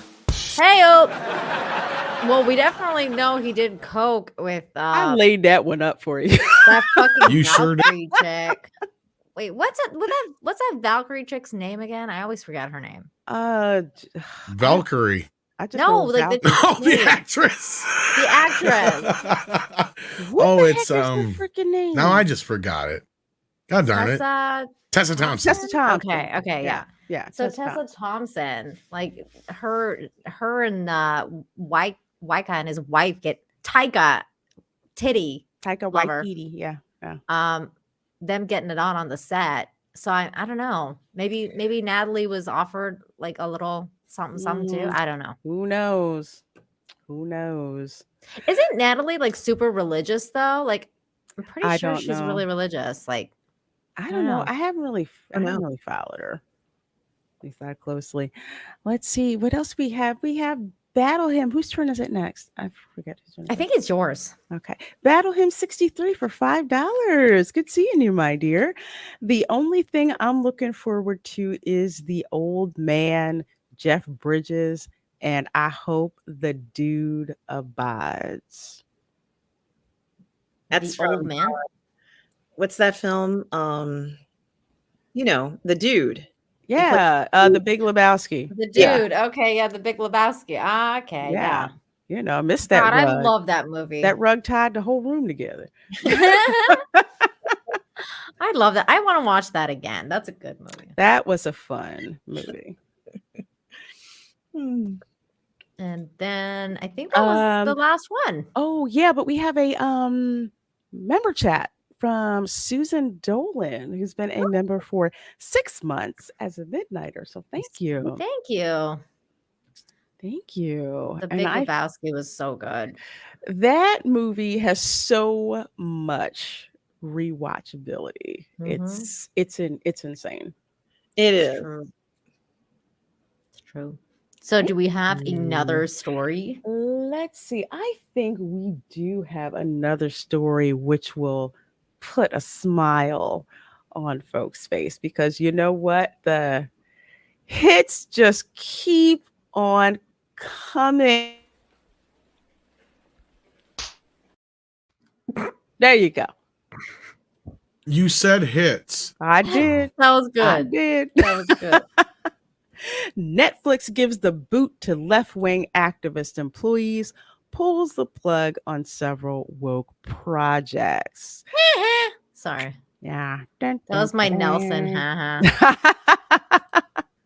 You actually do what's his face? Ralph really good too. Yeah, I do. You bet my Wookiee. I loved it when You bet my Wookiee. See, she does it perfect. Yeah, but Netflix. Yeah, Netflix. So now we won't get to see things such as anti-racist baby. Oh no. I know, right? I can't believe it. I was looking forward to that popping up in my recommendeds.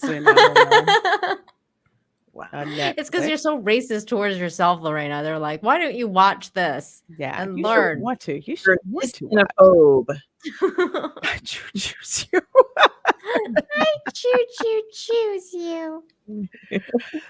But yeah, Netflix, they shut down a bunch of woke projects, and seems like for most of these woke projects, a lot of those activists causing problems at Netflix, when they tried to cancel Dave Chappelle, apparently they got the boot. And you tried to charge into the boardroom. Do you think those guys got the boot too? Oh yeah. Oh yeah, I think they did. Long gone. They're like, want you to give me a report of all of these freaking people. Do you think they've been so quiet because they've been reminded that they have NDAs? Oh, they're like that clip that Tom plays sometimes. That bah. That's Netflix. Those guys. Like sheep. Like the one like the bye. Like he's like, well, when that will bye. Bye. Oh, yeah. Like that. Well. Bye. Yeah, that. Because you remember the memo they dropped last week that basically said, we're not censoring anything, Mhm. on the platform. So if there's something that you don't like, Mhm. and you're going to probably work on stuff that you don't like or agree with, then Mm. perhaps you should look for employment elsewhere. And we Mhm. covered that memo last week. So in line with certain budgets, because Netflix has been gutting animation and projects that aren't making any money. They're just like deep sixing those.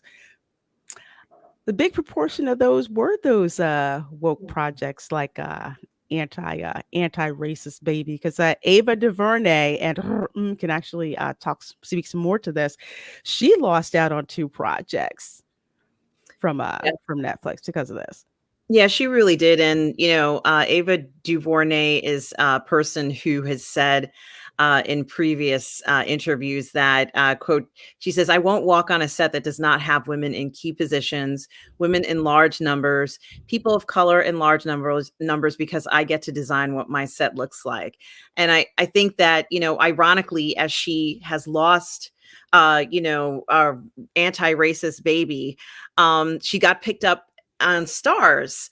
And I somehow don't think, Lorraine, as I was telling you earlier, they're not going to let her command who does or does not work at Stars. I don't think she's going to be able to go ahead and say to Stars, "You don't have enough women on the set. You don't have enough people of color on the set."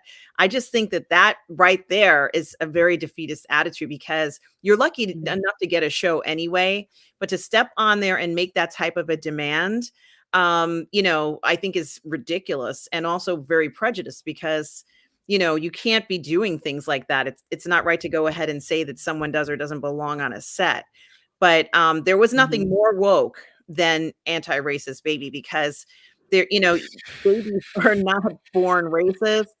This is some very odd idea that was just some crazy fantasy project that, had no business even being made. No, and it's actually a children's book, believe it or not, that's based on critical race theory as pimped by Ibram Kendi, I believe. Because I was actually in Target a couple of weeks ago and I saw that book. I went and shoved it like in the back of something else, because I could not believe something like that was just sitting out, in the open, and it's ridiculous. It's absolutely ridiculous. So I'm glad that's finally got deep six. And what you were saying about Stars, she definitely couldn't pull that at Stars, because Stars has so many projects over there that are being headed by like Black and Latino producers and everything. She would not have a leg to stand on. And those series have been making money, like Power, a couple of the other ones that they have. Stars is notorious for turning out, some hits. So I agree. She's not going to be able to go over there and do that. Yeah, and she has pretty much been championing this idea all along, not just in her comments, but in her actions as well. And I think that this clearly shows that Netflix is saying, we're not going to be involved in productions that have messages like this anymore. But I also think that they're going to try and steer away from political messages just in general, because even with some of their other work, as we discussed last week, they're standing by stuff that they've pushed through that they think is okay. And they're saying even the executives don't have a say in what gets pushed through. Pretty much, I think how it's working for them is what's going to be best for them economically, and perhaps getting additional original programming for them, because original programming for Netflix, which should have been in a smorgasbord for them, considering how open they were to making new programs, to making original films. It hasn't exactly been a perfect situation for them, and they got involved in some very bad deals. So now they can't afford to sort of be as flexible as they were before. No, they really can't, especially with the amount of subscribers, that they've lost. They can't afford to just try to burn through money, like they used to. Like for original series, case in point, I can't think of one like specifically done by Netflix that I've been interested in. Like Vikings Valhalla, that was crap. That was crap. I only made it past like one episode, but I noticed most of the stuff that I've been watching on Netflix has been like Korean drama and sci-fi, like Squid Game. Yes. That was crazy. Squid Game, All of Us Are Dead. And was another big hit for them, but they weren't able to grab another big hit like Bridgerton onto their streaming services. Or And Stranger Things. or Stranger Things. I mean, it's really a shame that things have turned out like this for them. And I think they kind of took a downturn in 2019 because it seems like in 2019 they had a lot of great shows that reached the 3-year mark. They fund for 3 years. And those shows expired, and interest in sort of becoming innovative kind of changed for them. I'm not quite sure whether they were sure about what their business model was going to be, but I think that they felt that they were always going to be one of, or if not the most dominant streaming services out there. And things changed dramatically in 2019, towards the end of 2019 and the beginning of 2020, so that streaming became more of a central focus, where everybody was pushing to be in that game. And I think that their business model didn't look to think that there would be as much competition as there is now. Exactly. And yeah, Cobra Kai, I always think of that as it started on YouTube and then wound up on Netflix. So I don't really consider that one as original Netflix, but I freaking love Cobra Kai. I do. I mean, yeah, Netflix buys a lot of stuff too. Some of the stuff they create in-house, but then there's a lot of stuff they just bring in. And Sony actually produces Cobra Kai, for instance. Oh, okay. I tried watching Midnight Mass. It was all right. I liked oh God, what was that other one? The Haunting of Hill House. I actually liked. I didn't like the ending, but it was pretty good. Yeah. And I think with a lot of things like what Netflix was doing, I think part of their problem is that once they went into these productions, I think they should have modeled their work after HBO, which has like 20 plus years of experience of making quality television, quality films, quality shows that people will watch. It may not be your cup of tea, but it's a quality show. It's a well-made program. You could actually watch it and not, say this was a complete waste of my day. But I noticed that Netflix doesn't seem to be, going up to that level. And I'm kind of curious as to why they haven't been able to really achieve that. Perhaps, Lorena, they haven't been able to really attract the talent that they thought they would. And honestly, making these programs isn't easy. No, it takes a lot of work. Like case in point, competition would be like, say, Reacher over on Amazon Prime. I notice I'm actually watching more original stuff that's on Amazon Prime than I am Netflix. And you're right, it may be the thing of talent. Like Netflix, it used to be like Netflix was throwing money at everybody. I was like, even John Boyega had a Netflix deal, which he wound up, I think, like walking away from, or something like that. They were just throwing money out there like crazy. But I just think now you have, Amazon Prime. You have, I forgot. You also have Apple Plus. They're doing stuff at the same time. So Netflix has more competition. Absolutely. And I also think that Netflix not that Amazon Prime isn't setting the example with all the money that they have, and their money just keeps growing. I think that they have an advantage, funding wise. But, I think that if a realistic model would be more, at least for me, would be more like, let's see what HBO is doing and see if we can make programming that is as high quality as HBO, let's say outside of the studio, outside, as a new network. If we're going to become a network, if Netflix was going to be a streaming service and a network, which is what I think they wanted to do, fine. But now they're even saying that they actually want to stream shows like a regular network programming company. I mean, I don't know if you were familiar with this, but I had not. Netflix is saying that. Yeah, I haven't heard that.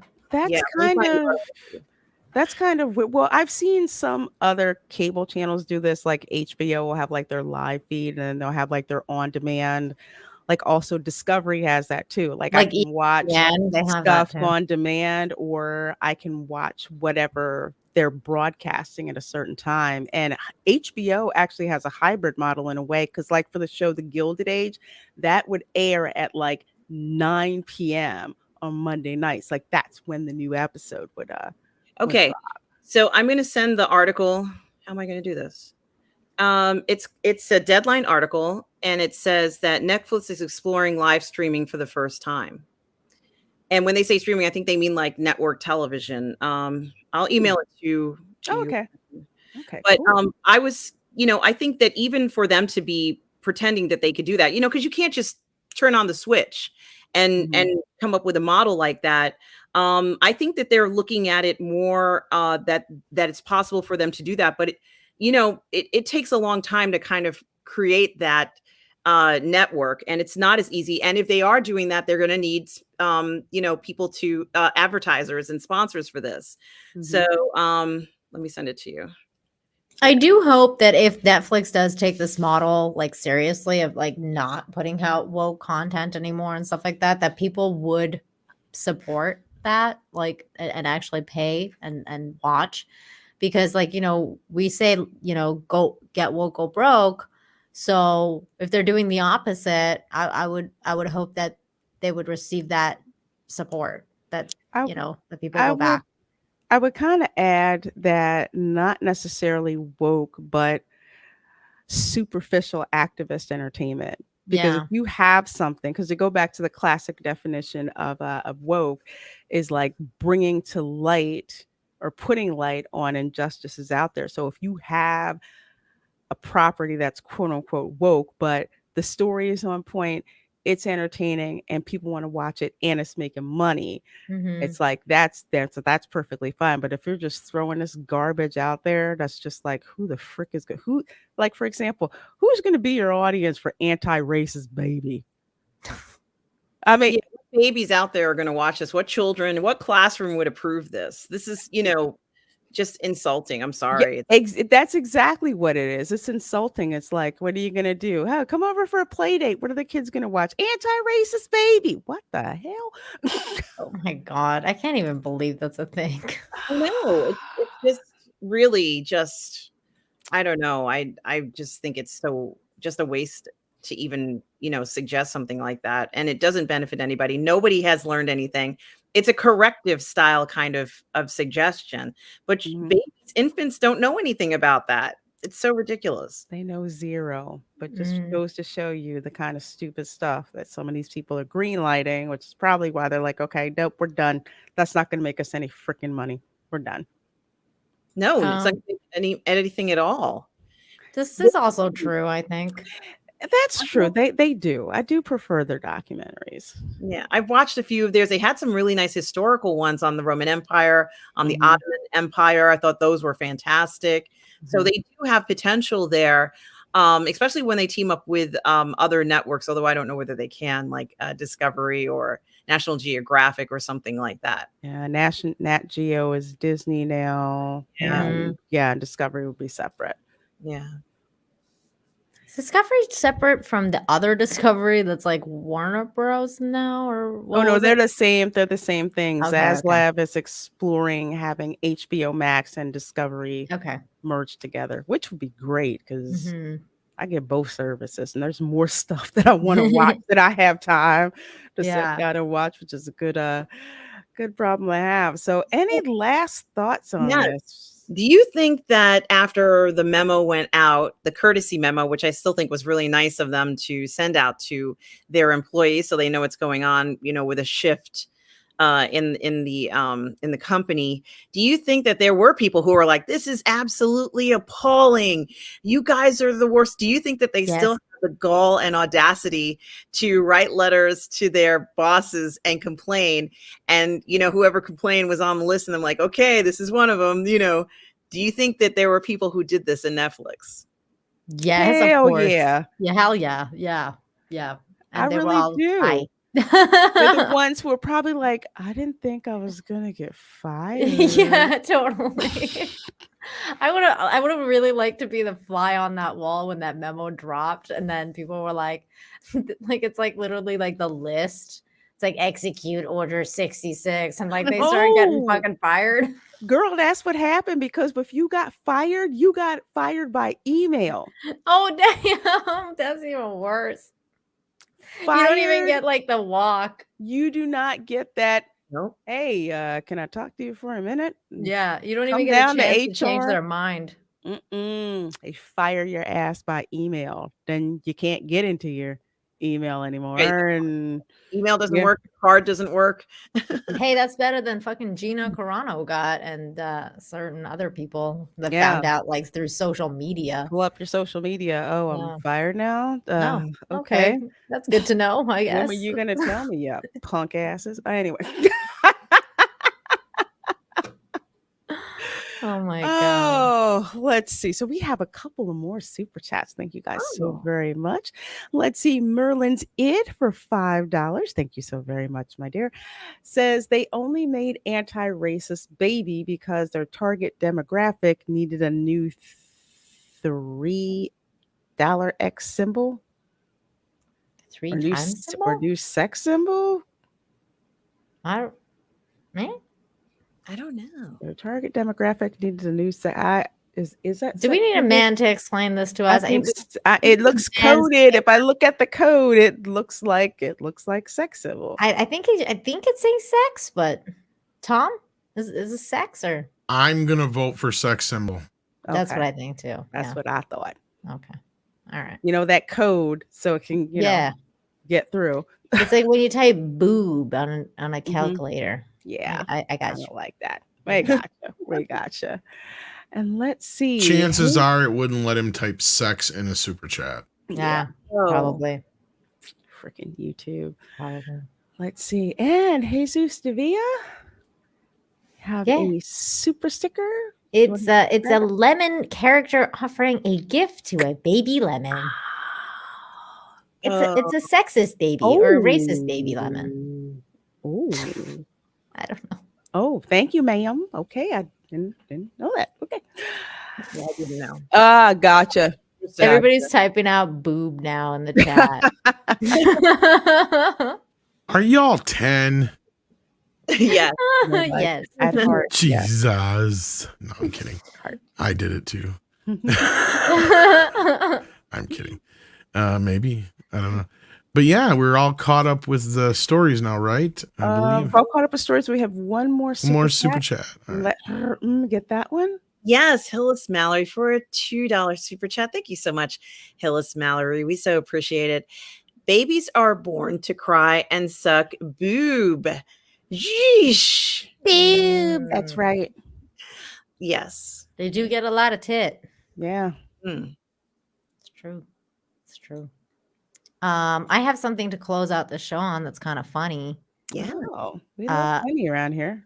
I have actually two things. We'll finish it with two pictures, two memes. Thank you, Nicholas Horton, for that £3 super sticker. It's a little Shiba dog waving bye-bye. So cute. Bye-bye.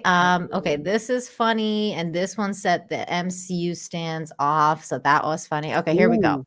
Then we definitely look at first, there's this one, which I thought was great.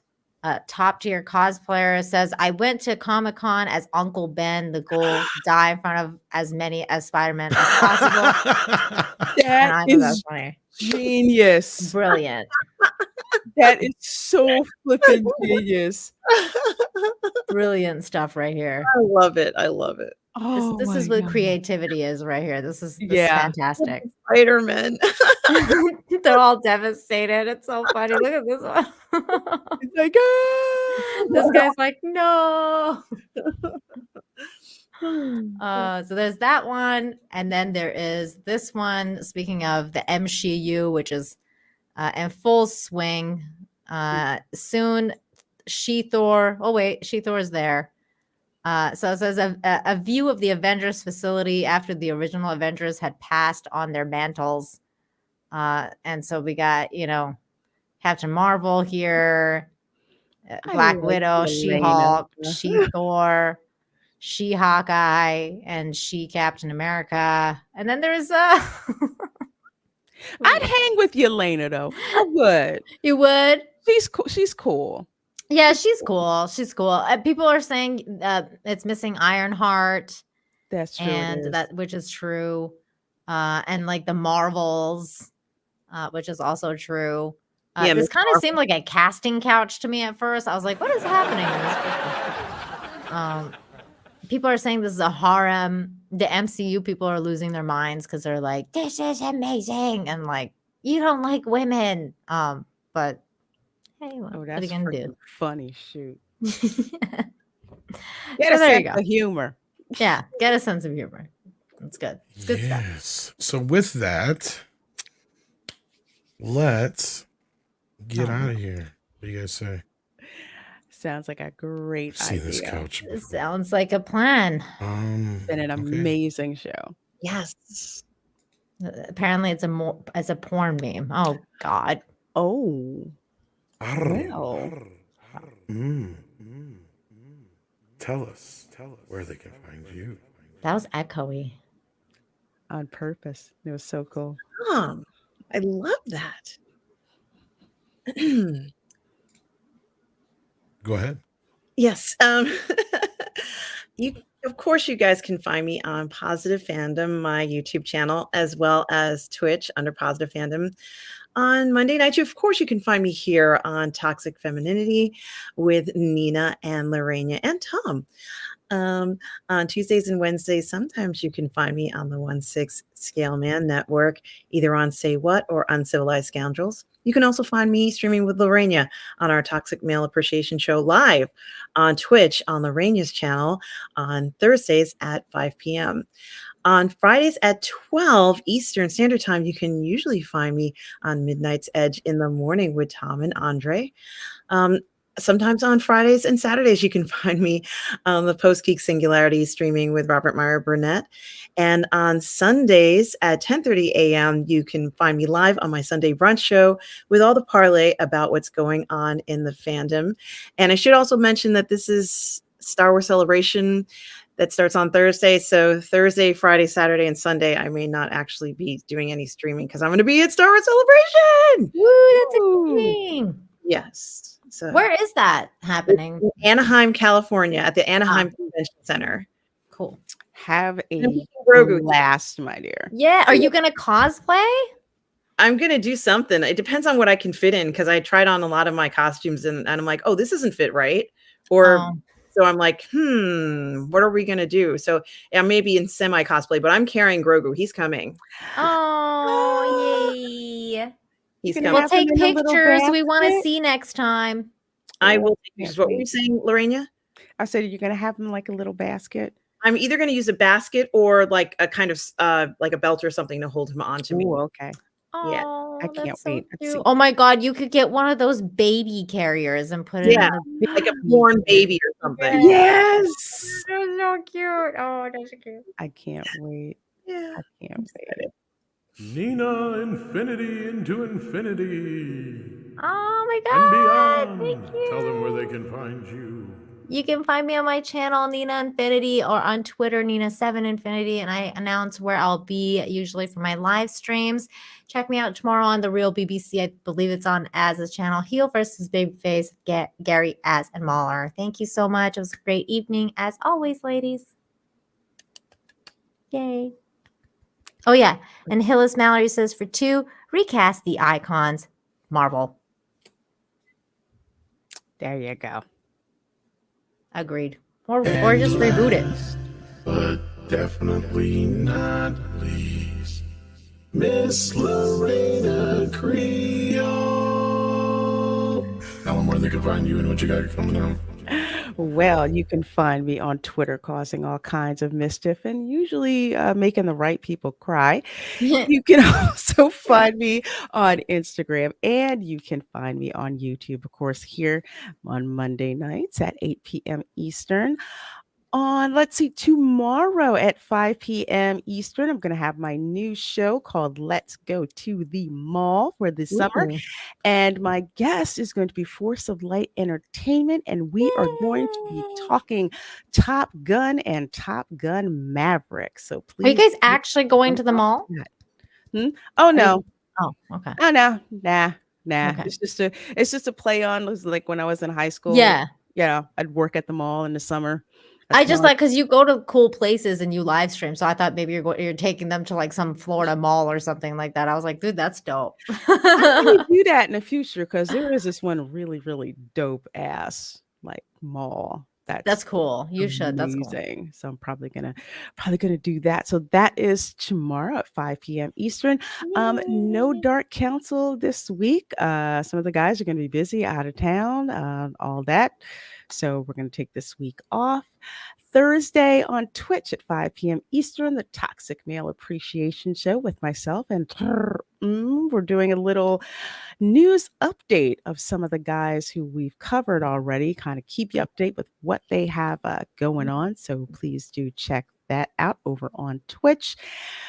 Friday, I'm actually going to be streaming live from Walt Disney World, specifically Epcot, because I am going to be riding the Guardians of the Galaxy Cosmic Rewind coaster, which opens to the public on the 27th.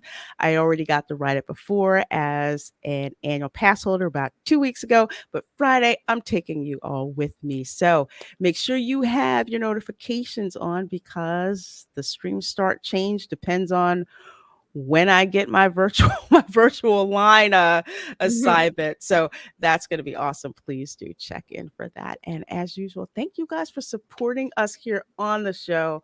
We so appreciate it. So love hanging out with you guys. Thank you, everyone. So very much. Yes, indeed. Thank you again, everyone, for all your support. Hit that like button if you haven't already.